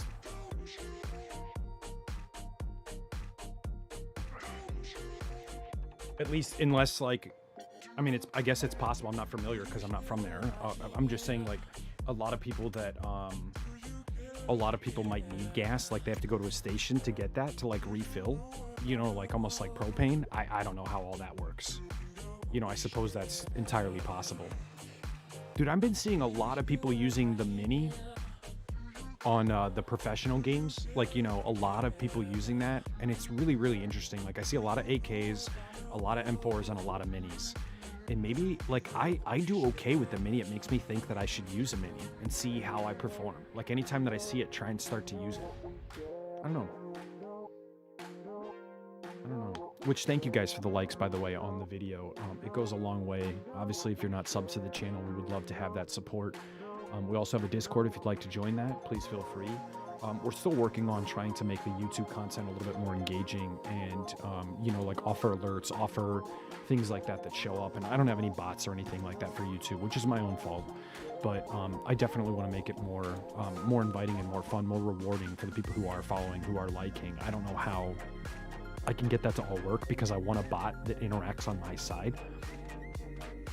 And most of the bots that are there exist via like a website, you know, they're web driven bots like Nightbot or, you know, things like that. And so I don't know if there's other bots that offer support and full support where, like, you know, you can have commands set up, and then that way I could just literally copy my commands that I have and then send them over, post them over. And like, I don't have to necessarily have like hosts or raid commands or anything that's outrageous. I just need to have kind of something else that can showcase when we get a follower, when we get a new subscriber, you know, things like that. But, you know, I gotta try and do something that's awesome for that. So you said you're planning on playing the Master Chief Collection with some friends. I was just playing, or just did a show today with DJ Blue PDX, and he's the prominent announcer for Griffball. I don't know if you like follow Griffball or anything like that. Yeah. I know, like, we've got some of our mods, and we were kind of talking about it, that like some of my mods are actually a little upset with me, I guess. And I ran into some issues with trying to get a closer look. So, like, you know, instead of just having this camera, which it looks good, right? But like, instead of just having this camera, have it be like this distance, so that way I took up most of the screen. And then, you know, like, maybe for the purpose, like when something needs to happen, instead of it just being this screen, this zoom in, I mean, I could crop it in and have it be there in the corner and just have this, and then when we need to, have it go back to this scene, so that way, like, all the lights are flashing and all that, which I'm sure you're familiar with. But like, have this be the predominance of, you know, like, what people are looking at. I know that the quality wise, it doesn't necessarily look as good as when I'm in that, you know, like, full camera. And, you know, then I have like this mode, and it ends up being pretty pixelated. It's not great looking. It doesn't look phenomenal, but it's a funny in effect. You know what I mean? But it looks good. I mean, it's not terrible. I've seen worse setups from webcams and things like that. But either way, some of the mods are a little upset with me right now, and I think it's because, like, I told him what I wasn't going to do something. Like, I just absolutely wouldn't just give up on something, because that's my mission, right? Like, that's my motivation, is trying to be there and be supportive for people. And like, sometimes in having that, it can be dangerous, right? Like, it can be debilitating towards some of the members who are struggling with mental health or struggling with their own, things in life. And then having that constant influx of information can kind of make it hard for some of those people. And then also, like, there was the effect that I was having with the camera that I was trying to go for. And so I ended up swapping a lens out and then pulled it back to like my original lens. And so what I was thinking about doing is I would just have like this lens that I have on right now. And that would be for like, days that I want to have the lighting effects and the chair takeover and stuff like that. And then I have my other lens that I could swap to, and then have it be a completely different, feel. The one with the full room is better. We'll see, but here, so to talk about like this right now, what ends up happening, I think, is that people see so much of this on the outside, this screen. A lot of times if you look at creators who have like a really nice camera, they have it much closer, right? They have it more pulled in. And so imagine like the same quality that this has, right? But at like this distance. And this would end up taking up the entire frame of like this play area, like, my like little webcam scene where it's in like the side of the screen, like, the left-hand side, where I am right now. But imagine like that quality and a little bit closer, like cut in, so that I take up a larger portion. And the only reason I say that is because when you look at a lot of the other creators that exist out there, I think what ends up happening is because people think that they can't see me. Like, I am such a small person. The disconnect is that I'm not available. I'm not present. I'm not active. I'm not engaged. I'm pulled away. Even though that like there's other stuff that I end up doing, when someone's looking at the stream, they have to make a split-second decision that they're going to watch a person or not watch a person, right? And so my problem is that because people think that they can't watch me, simply because when they're looking at the scene, they think, oh, well, I'll talk to someone who's closer. I'll talk to someone who's in my face, who I feel like I can have a connection with because they're closer to the camera. And I think that that's part of my disconnect, is that people don't feel like I'm available. Even though they see that I'm there, they see that I'm interacting, they see that I'm moving, a person doesn't know that we have all the lights that add to the effect. They don't know that we have all this other stuff that exists in the background that changes the dynamic of the room and how you engage with the audience. And so I think I need to make a separation in my content that allows for people to understand that some days are going to be days where I have closer cameras, and some days are going to be days where I have like the full room experience. And so I like the full room more, but I just think that the industry standard is so much more in your face, and that's why people don't jump into the stream as often, is because we're not like everyone else. And that does make us unique, but they feel like, if they feel like they can't interact with me, then that is not good. It doesn't matter whether it's unique or not. If they feel like that there's a disconnect in humanity, in social aspects, then it won't work for me no matter what. And while we do capture some people here and there, I think that we would end up actually capturing more because of the quality of the stream if we had a better experience. I don't know what your thoughts are on that, but I'm open to hear more. I know you said that you like the one with the full room more. Depends on whether you're talking about the people to the stream or streaming the game. So yeah, but even like right now, right? So like right now in this exact scene, and how much space that I take up in this box, right? If I were closer, like if I were this size, I think that people would enjoy that more. Like if I were like this distance away. If that makes sense. Like if I took up most of the webcam frame, because that's what they're so used to seeing. Like at the point, I think what ends up happening is that people are so used to seeing it one way, they don't even realize that they want to see it that way. They just do. Like they just, it's an expectation. It's almost like unwritten law, you know, that you rather, stream like that or it doesn't work. And so that's what I think our problem is that people don't expect that. People expect to be more in your face and they're not getting that, so they don't show up. I don't know. Like I said, it's all just thoughts.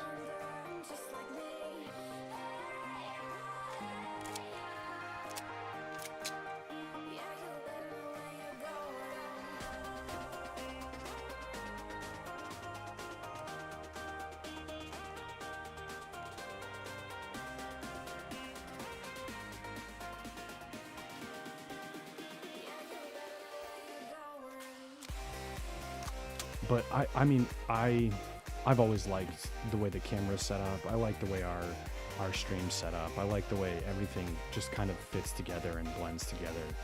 But that doesn't change the fact that there are certain things that people expect or don't expect from a stream. And what can I do to, what can I do to change that? So I'm just trying to come up with, the best way that I can make an impact. And I feel like that's one of them.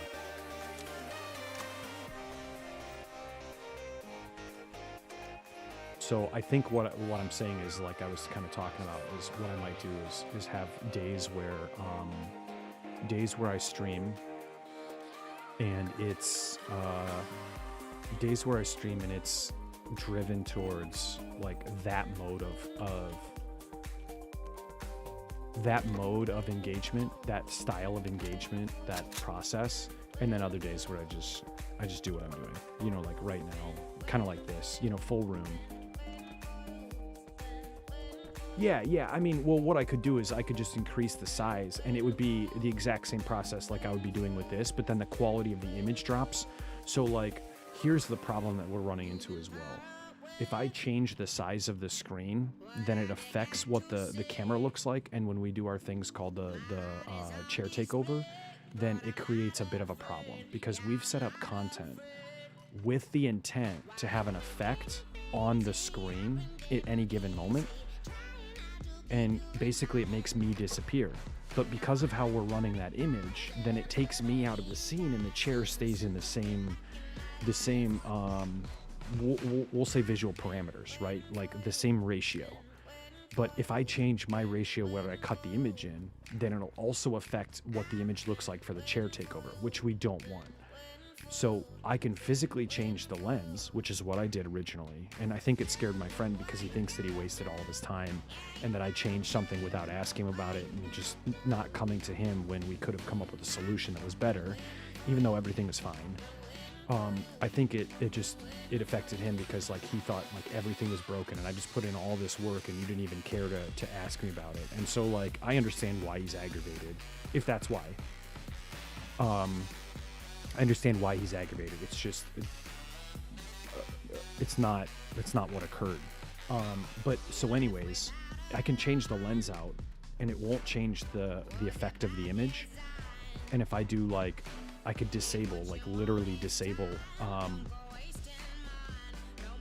the chair effect, as like our takeover. So like, you can hit a button and like the lights change, right?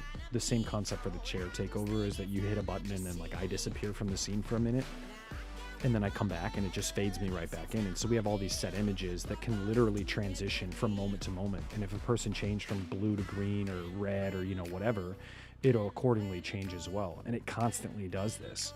So like, if its chair takeover is active and someone changes it from blue to green, it'll shift from blue to green chair takeover. And then if they do it to red, it'll change from blue to green to red takeover. So like, it's literally an ever-changing pattern. And the only way that we can make sure that that stays consistent is by keeping the same visual appearance.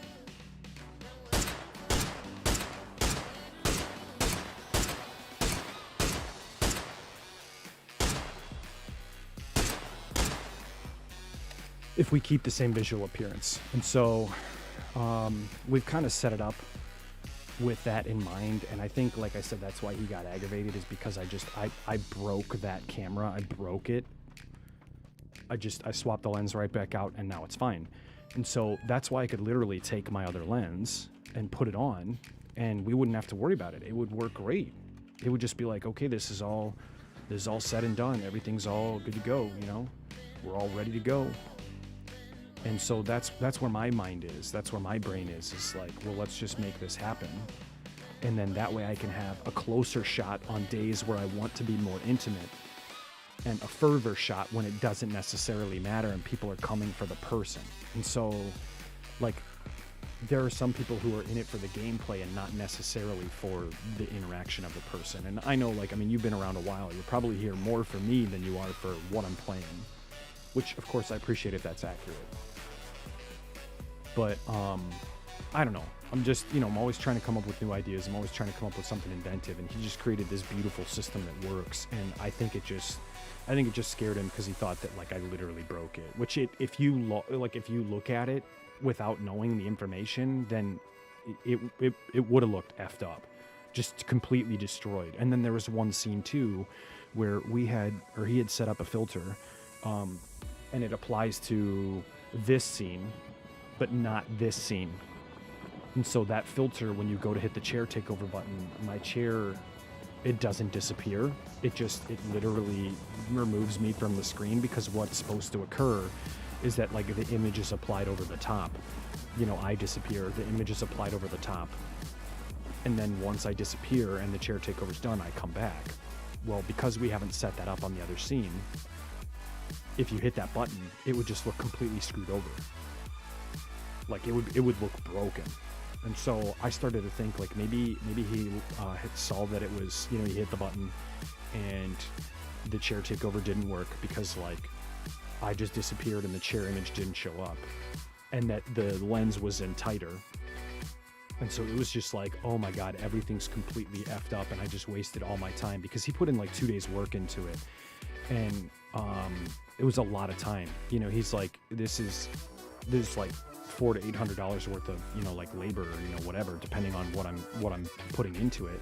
And, like, I don't want to just, you know, put in a whole bunch of effort for someone that, or something that, like, people are probably going to have it be a gimmick or, you know, whatever. And I was like, I think people are really going to like it. And so people have been using it like crazy, but it's still, I think it just concerned him. And so, like, I know I'm talking about it a lot, but, like, I'm venting a little bit because, like, I'm sad that he hasn't been around. I'm sad that, like, one of my mods hasn't been here, strictly because of something that I did that is just misconceived. Misperceived, not misconceived. Misperceived.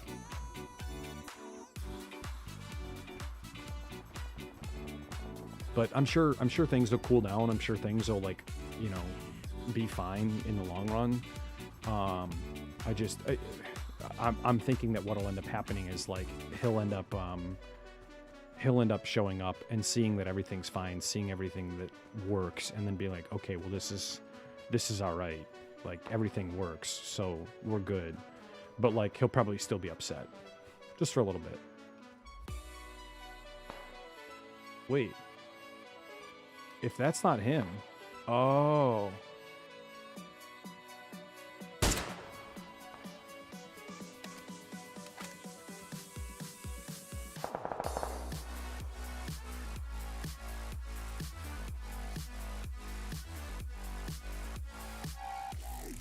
Okay, so that guy's shooting at a dude at the box.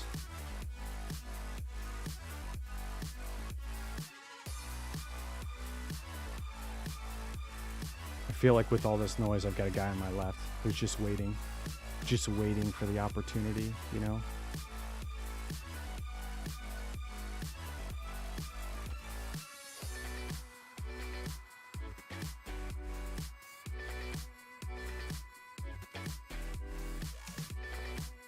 I don't know where that guy went.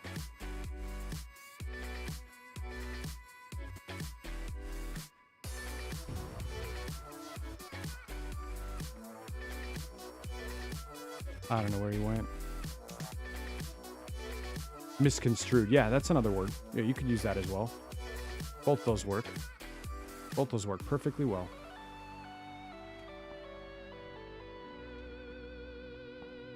Either way.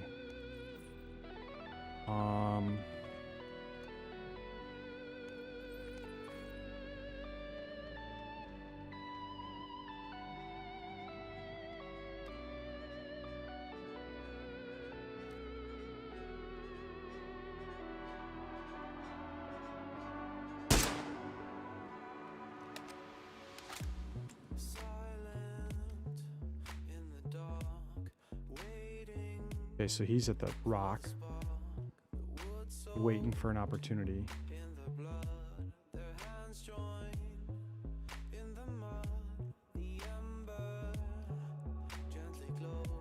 Okay, so now he's going to the edge of the building.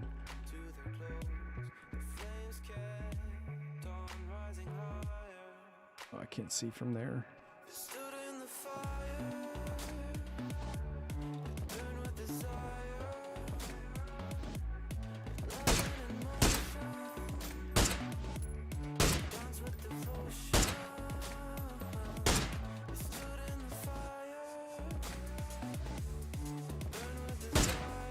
Ooh.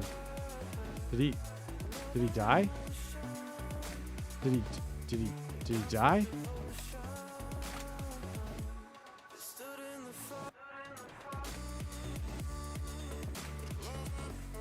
He had to have gone underneath that bridge.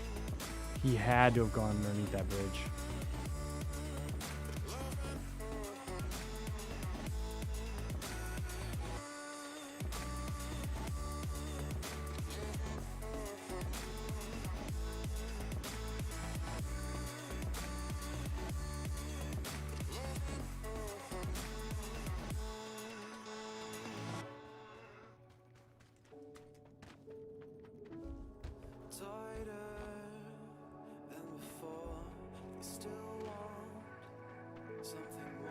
Crap, where's this guy going?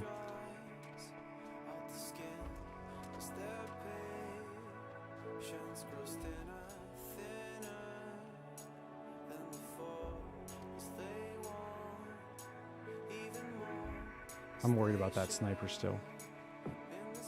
Ooh. The hell? The hell was that? It could have been an arm.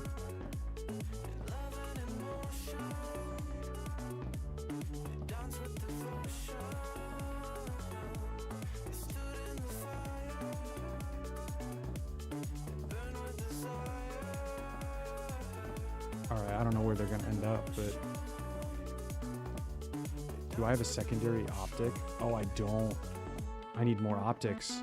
So that way when ultimately I run out of... That's why I wanted the 3X. I think I dropped it in this building. Yeah, I did. I did drop it in this building. Can I pick it up? I don't have enough space. Okay, so we're gonna drop 30 rounds of that. And that'll give us enough space. Did I hear something? Not sure how long you're planning on streaming, but you're welcome to come join in some MCC with us. It's just fun and kind of wild. Yeah, so I was trying to do, I don't know if you were around for that. At one point I was trying to do the lasso run on Halo and Halo 2, and I found out that the cooperative for that was only 2 people. It is so challenging. It is just, it's a really taxing experience. And so like I started working on that because like I wanted to finish it and go back and say like I did this. But I never got around to knocking it back out because it was just so freaking hard. It was just so hard. And so like I'm still kind of stuck on that because like I want to do it. So like mentally I'm stuck on the fact that I want to do it.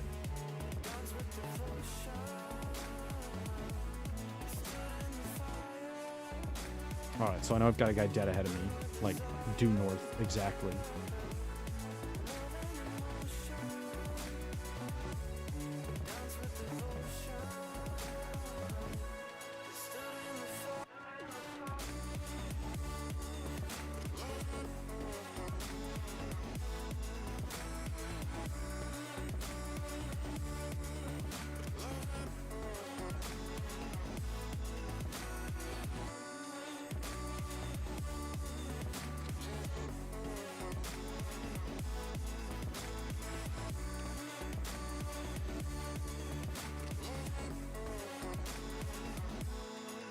Crappy part is like, this is where I know I'm not too great. Like I'm better at engaging people from a distance, and like I'm almost positive that that dude was down here.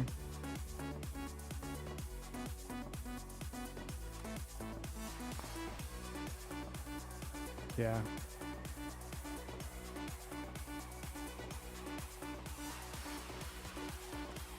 So I don't know where he ran off to. Oh, I just saw him. I just saw him. I should have just kept on moving and pretended like I didn't see him, because I would have had him. Yeah, see, man, playing Halo as long as I did, I just don't know if I can really like get into it anymore. You know what I mean? Like I get so hell bent on like wanting to play that game, and then I feel like I get lost in it. And for all of, I don't know, a year ago, something like that, we played almost like the whole summer. It was like 2 years ago, almost at this point. Yeah, this would be like 2 years from this summer, this upcoming summer. We played day after day after day of like Halo 5, and then like Halo 1, Halo 2, and I just, dude, I don't want to say I'm sick of the multiplayer, but like I get sick of it quickly. And I think it's because of my experience within the industry of playing Halo, but I just get so sick of it.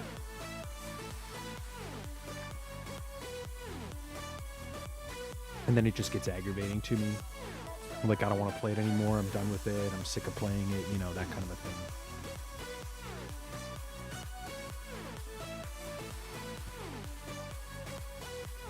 Do you guys, do you and your friends play it a lot?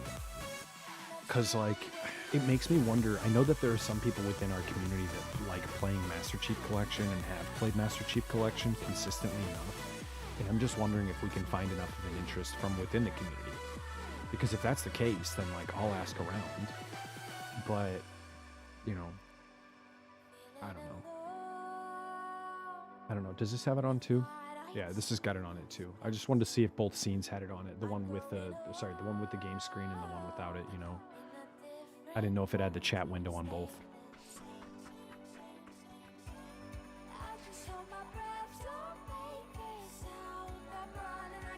Oh man, I don't know if I should put it on. Probably not for these. And the only reason why is because, like, then it starts to get really close to where the chat window would be like in my face, you know. But like, I feel like this would be the perfect distance, this spot particularly, and that's why I think the lens swap would be so cool. Is because then I can put the 55 on instead of, you know, like the 12 to 35, or sorry, the 16 to 35. I could put the 55 on, and it would be this size, but inside of like my little webcam. It'd just be perfect. It'd be like really perfect. It's not really competitive. I'm just not even very good. We'll see. Like, I just get competitive because of my history in playing professionally in Halo. Like, I went to MLG in 2005, Boston, and I just get really wrapped up into Halo. I don't know. I can't help it.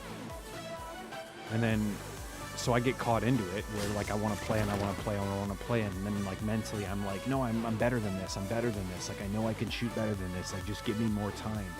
And then I feel like I'm only stuck on playing one game. And I never want to be in that position. I can't stand being in that position mentally, like dealing with only playing one title. Not that I would be. And I could, like, set up to tell myself, like, you just can't do this. You just can't play the game that much, you know, that kind of thing. It's just, mentally, every single time that I get into Halo again, I feel like I want to play it for hours and hours and hours on end. And then the next thing you know, I'm playing Halo for 3 months straight.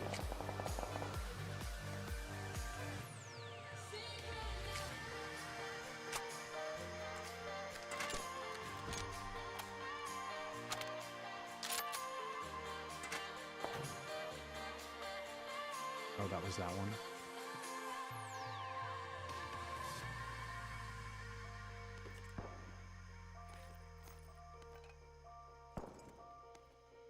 It's been too long with too many wrongs. What have I done? You've forgotten the words to our song. Now it's gone.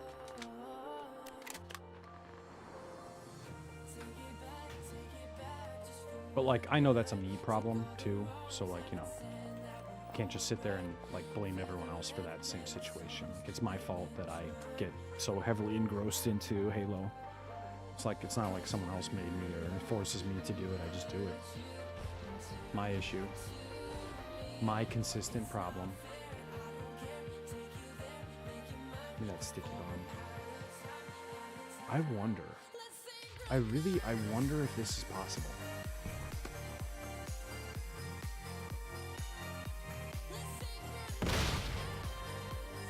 Because, like, I don't know if you can do what I just did. Kind of wondering. Oh, wow, you can. Okay. It's a cool theory. Nice to know. Does this actually, like, lead somewhere? Oh, my God. Did I just discover hell? Dude, Avish, I just discovered hell. I just discovered hell, dude. Don't tell anyone.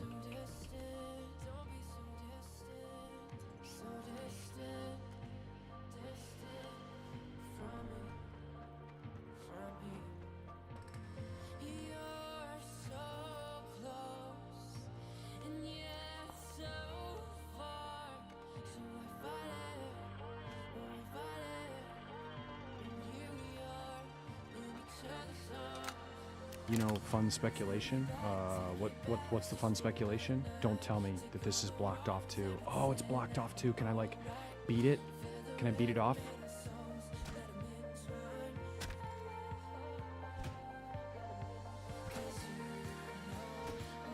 Oh no, no, I do not. All right, I'm getting out of here. I don't think I can break that open. If I can, I don't know how. I mean, I don't have any grenades or anything like that, so.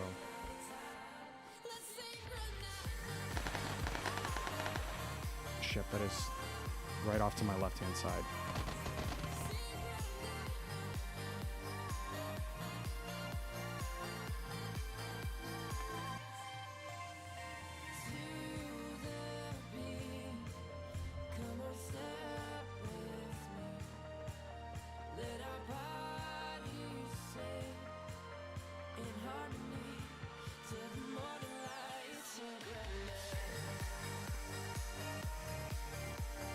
Where would that have been?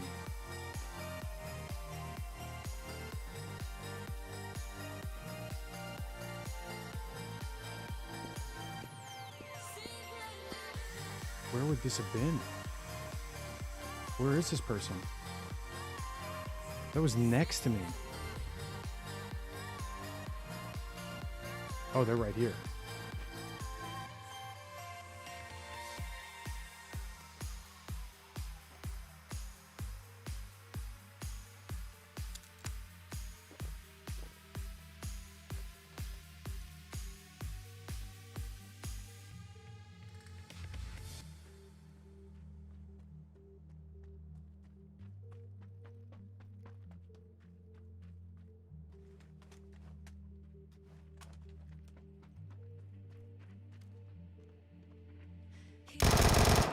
Yep. Mm-hmm. Floating through the silence in my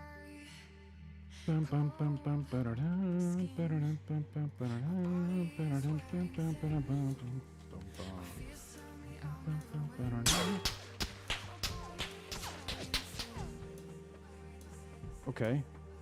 I don't know where he was, but could have been behind me or in front of me or...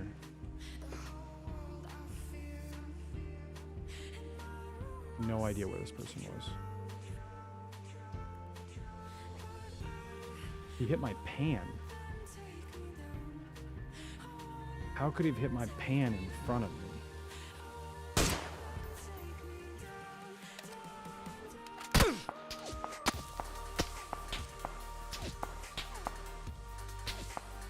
Good push.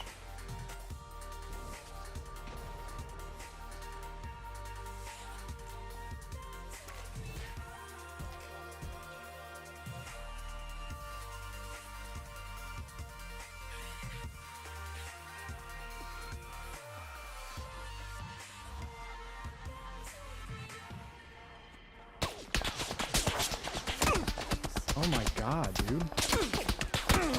What is this person using? I'm dead. I'm dead. I've got a person in front of me who's on full auto, firing away at me. Can't even keep up. I don't know. I know who HR Bomber is. I don't know who those other names are. HR Bomber I'm familiar with through Twitter, I think.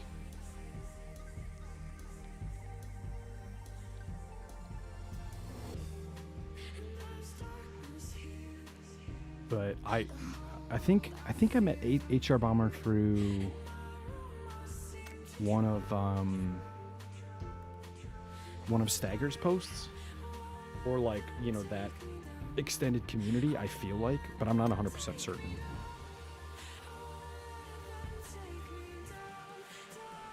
I can pull it up. I can pull my Twitter up.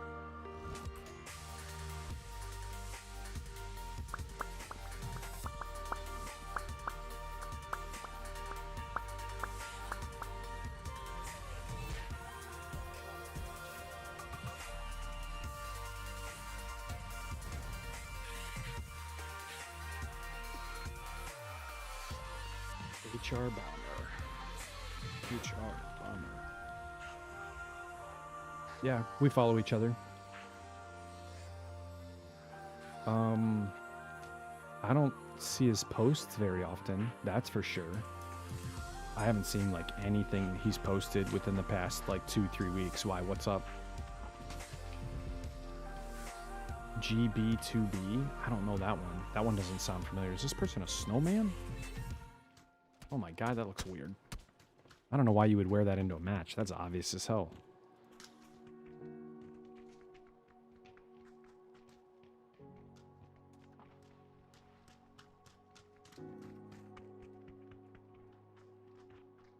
Oh, are these your friends that you play MCC with?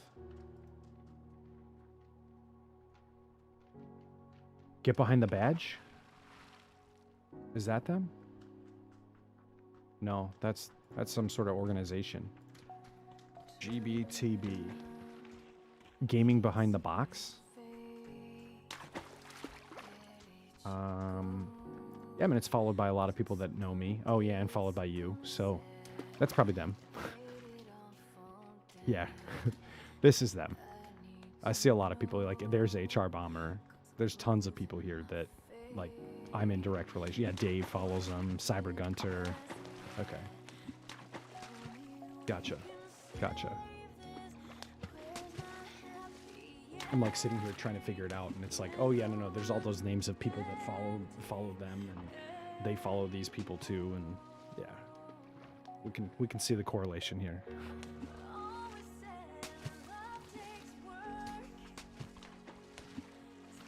I probably got that get behind the badge one, you know, because it's a charity source, and you know, I do so much with charity that it's probably how I picked it up, you know, because it's like some charity service for police officers or something like that. So whatever. Twitter knows what I like. Twitter knows I like charity, and I like wholesome content creators.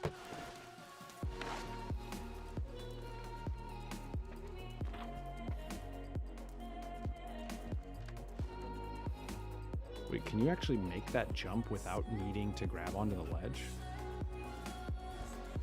Okay, I want to figure this out. But yeah, these are the people that you're playing with. Oh, okay. So you have to like literally aim for the one specific ledge. Okay. And can I get like the bunny hop? Oh, it just like completely stops me. I'm wondering if I can force myself off of an individual just because it knows that it's not supposed to be on. No. I try to like pre-fire my jump. Oh, he pushed me. I got body blocked. I love though that like when you're making this jump, you can like run at the umbrella and kind of like grab on, you know, and your like whole body goes underneath. It's kind of funny. Oh man, I thought for sure I might be able to pull that one off.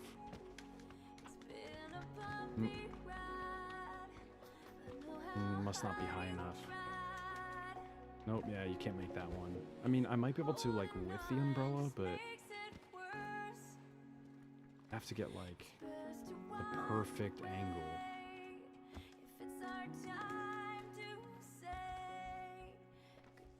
Nope, nope, nope. No cats allowed. No cats allowed. Oh, I might be able to... I wonder if I can make it from that one. I don't have enough time.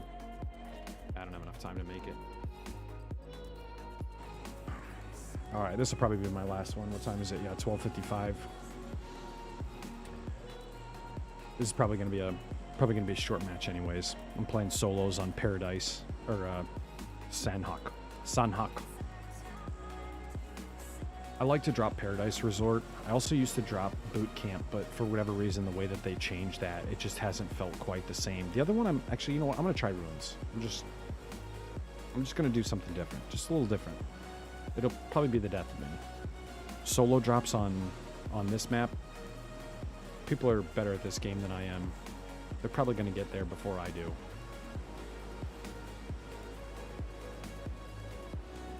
So, do you guys have like a regular thing that you do for yeah, I'm Eastern. Do you guys have like a regular thing that you do for Master Chief then? Like every, you know, every Friday or every Monday or, you know, whatever, and like today happens to be an extra or today's the day, you know, whatever, something like that. I know some people have like regular schedules like that. It's kind of like, you know, us having community day.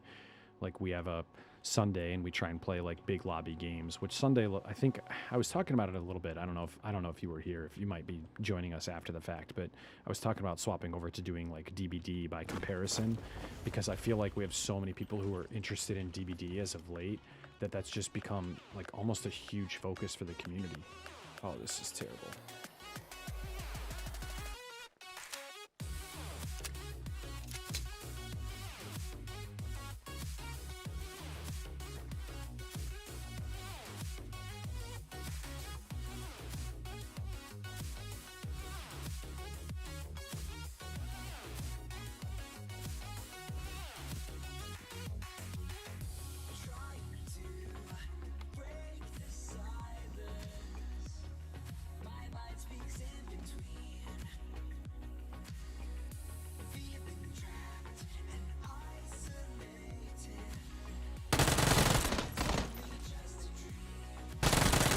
Ooh. Thanks. Thanks for the helmet.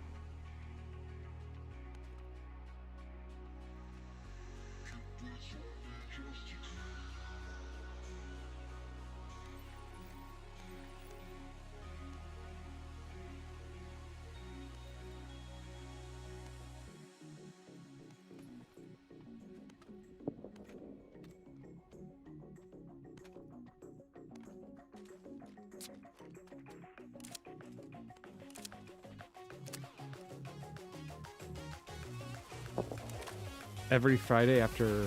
Oh, after that stream. Well, that's cool.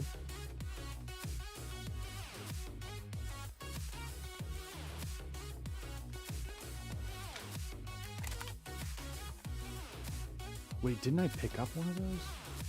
I felt like I picked one of those up. Whatever. Must have missed it. There's something in this one, too. I love that I, like, chased that dude down. Toxic. C4. I love C4. I've gotten a couple like double, triple kills with C4. They just always make me so giddy. Like, ooh, I got a C4 kill. I don't know. Okay, I've got enough of that stuff. I've got enough 9. I need more. I need more of everything else that I need. Nope, nope, nope. Okay. Wait, what was that? Oh, 7s. Alright, I've got no optics, which is really bad. I don't do well with no optics. I usually do really, really poorly. Okay, so they've got to be at the south side of that town.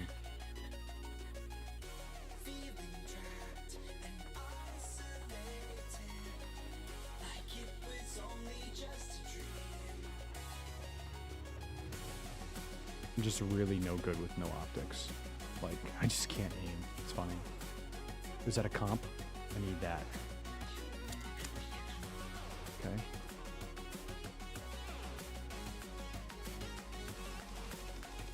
See, I don't know if I follow all of their streams. I know that I've got a lot of people that I followed obviously originally over on Mixer. And then I feel like I I can't even keep up. And then, you know, accordingly, you don't see like a ton of people's posts because of how the Twitter algorithm works. You know, what you search for, who you interact with, what engagement you know, offer up. You end up seeing like some people all the time, and then other people you never even see anymore. And so like, I'll think that people just quit because there's so many people who did, like tons of people who just backed out of streaming. And so then I'm sitting here thinking like, oh yeah, they just don't do anything anymore. No big deal. And sure enough, they do. It's just, I don't see it, you know. Don't get the opportunity to.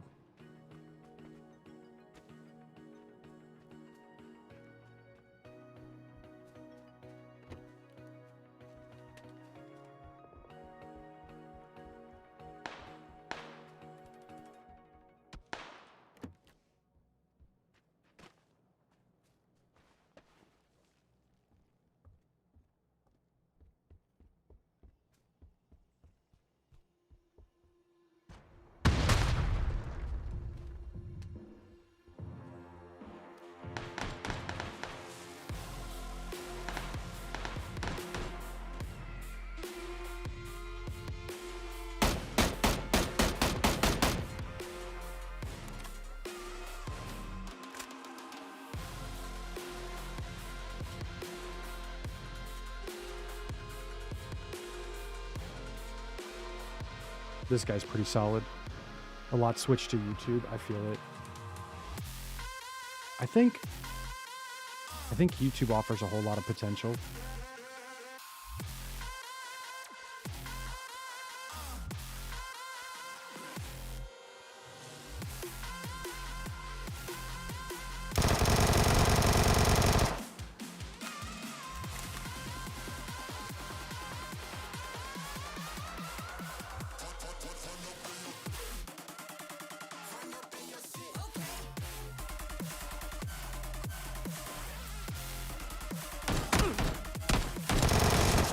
Ooh.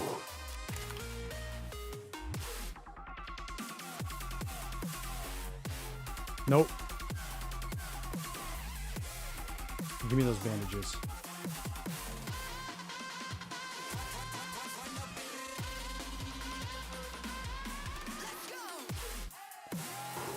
He did a good headshot on me. Dude, he hit me in the dome piece. Dome piece action.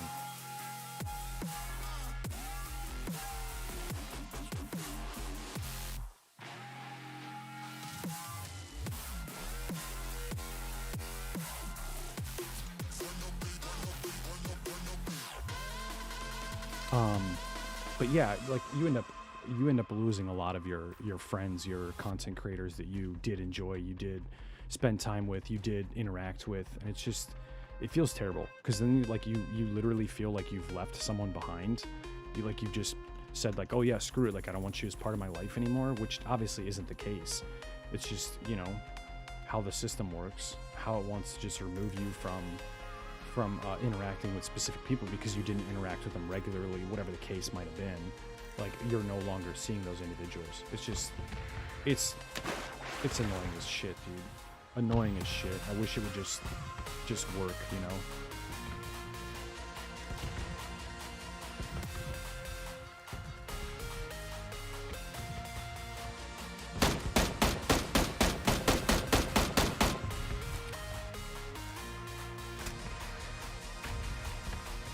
Okay. Okay. Okay. Hopefully I can get some optics. You really need some optics.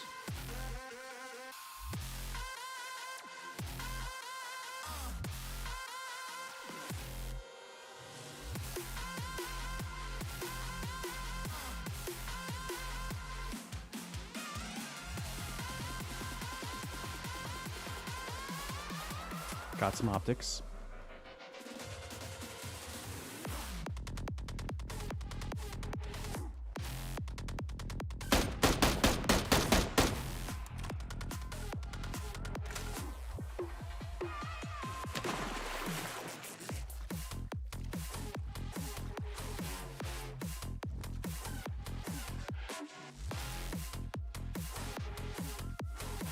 This is big danger.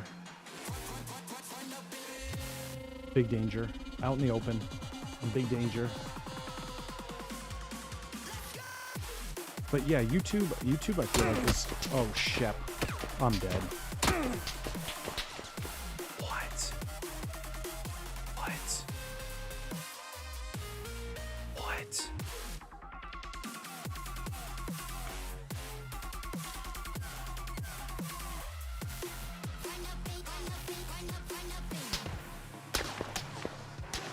Oh my god, dude. I've got 2 people shooting at me right now. Like, how am I supposed to get out of this? Yeah, fight each other. I'm busy.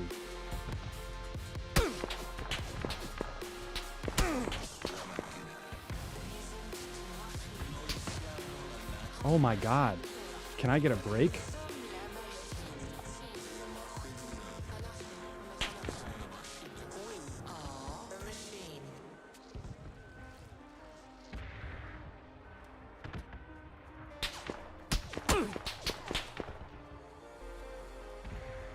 Literally.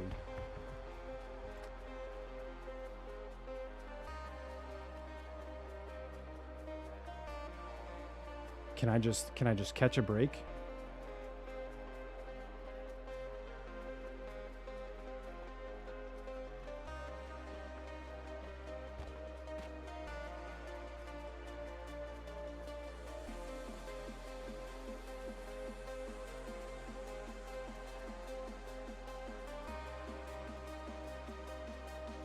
Okay.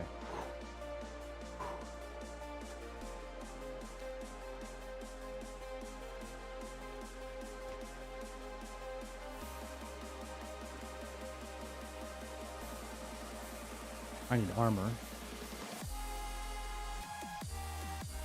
Something fierce. I need to get the hell away from this location.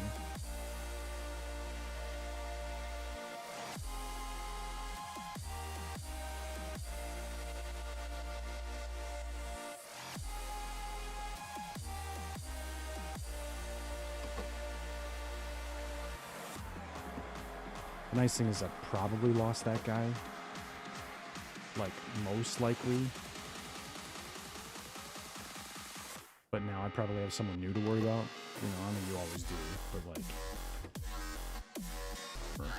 Okay. Alright, I've got a long way to go. I gotta run it. Oh... Of course, until I can fix my router reset, I can't play. Oh, yikes. So, wait, is that like something that happens commonly? Or is it like you had to do it because you were having issues? Or is it related to the weather? Like, hey, I don't have access to my router or any functionality of my router because of the storms and, you know, the frozen weather and all that nonsense? Like, is that the reasoning?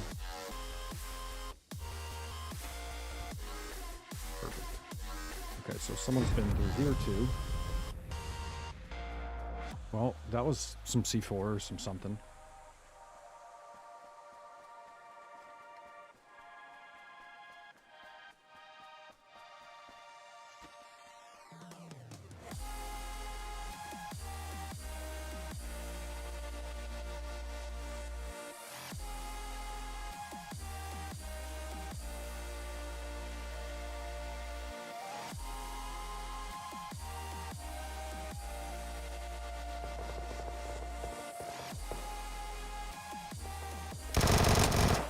Nope. Not gonna work, buddy. Thanks for the armor.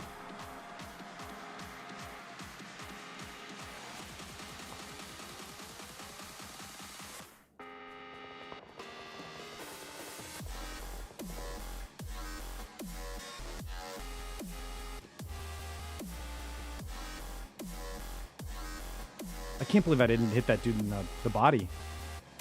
Like, what are the odds? I mean, I put rounds right into him, but apparently I hit his head. So, like, whatever, I'll take it. I must have hit his arms and stuff, too. Like, you know, did like a cone above his head. We gave him a little iron halo. We gave him the lead halo. Turn him into one of those, like, Warhammer Servants of the Emperor figurines, you know? Okay. 55. Oh, 2 targets at 55.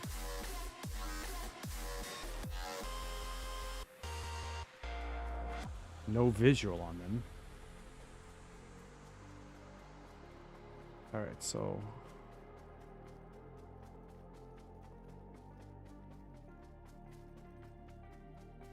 keep myself to the tree coverage.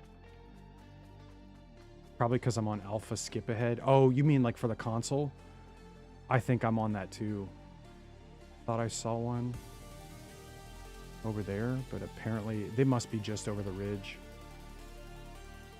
I gotta watch my back.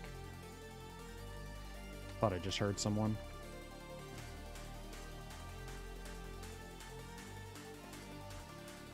$20 alive? Oh my gosh. Normally at this time in the solos, there's like no one left. All right, so I'm running up on this guy.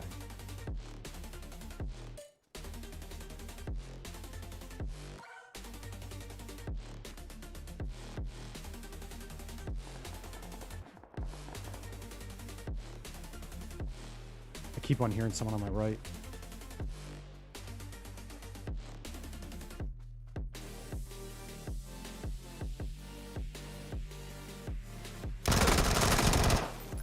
Oh my gosh, I know a Cyber Viking. I wonder if that was him.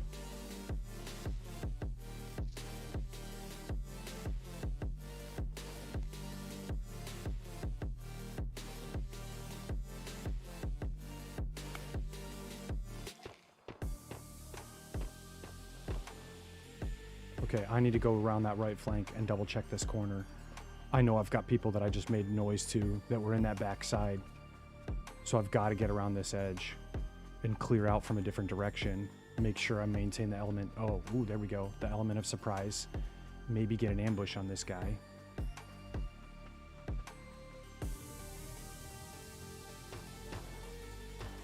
So I got to see if this guy's going to hunt him.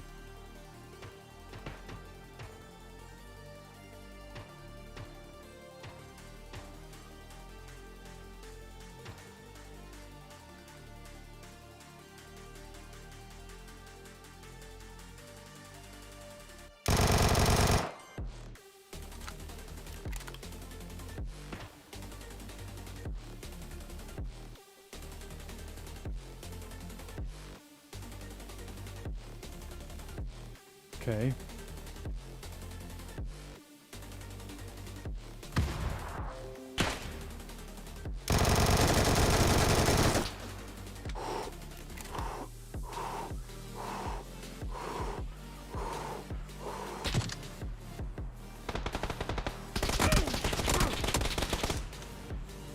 Two snipers fighting. I did well. I did all right. That was a good push.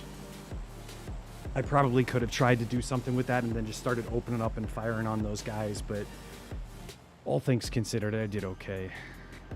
I did okay. Regardless, Avish, I appreciate you being here. If you are still waiting on your router to reset, hopefully you have a smooth transition into being able to play some. I appreciate you taking the time to watch over here and engage so heavily over here on YouTube. It means a lot to me. I am trying to do a little bit more here, and so like any downtime that I have where like I could have an opportunity to stream, or like I'm playing something down here and I'm not live on my main channel, I probably am gonna try and start doing stuff to YouTube. I'd had like a secondary account, and I let a lot of subs know. Like I put it in sub chat in my Discord, like, hey, I don't know if you are actively, but you know, actively subbed, I mean, but I put it up in there that, like, you know, we have a new Twitch channel, like a secondary Twitch channel that I was just kind of like broadcasting over to. But I think what ends up happening is that people don't end up wanting to use the YouTube, and I think I could grow a lot more over here because of the level of interaction that we have.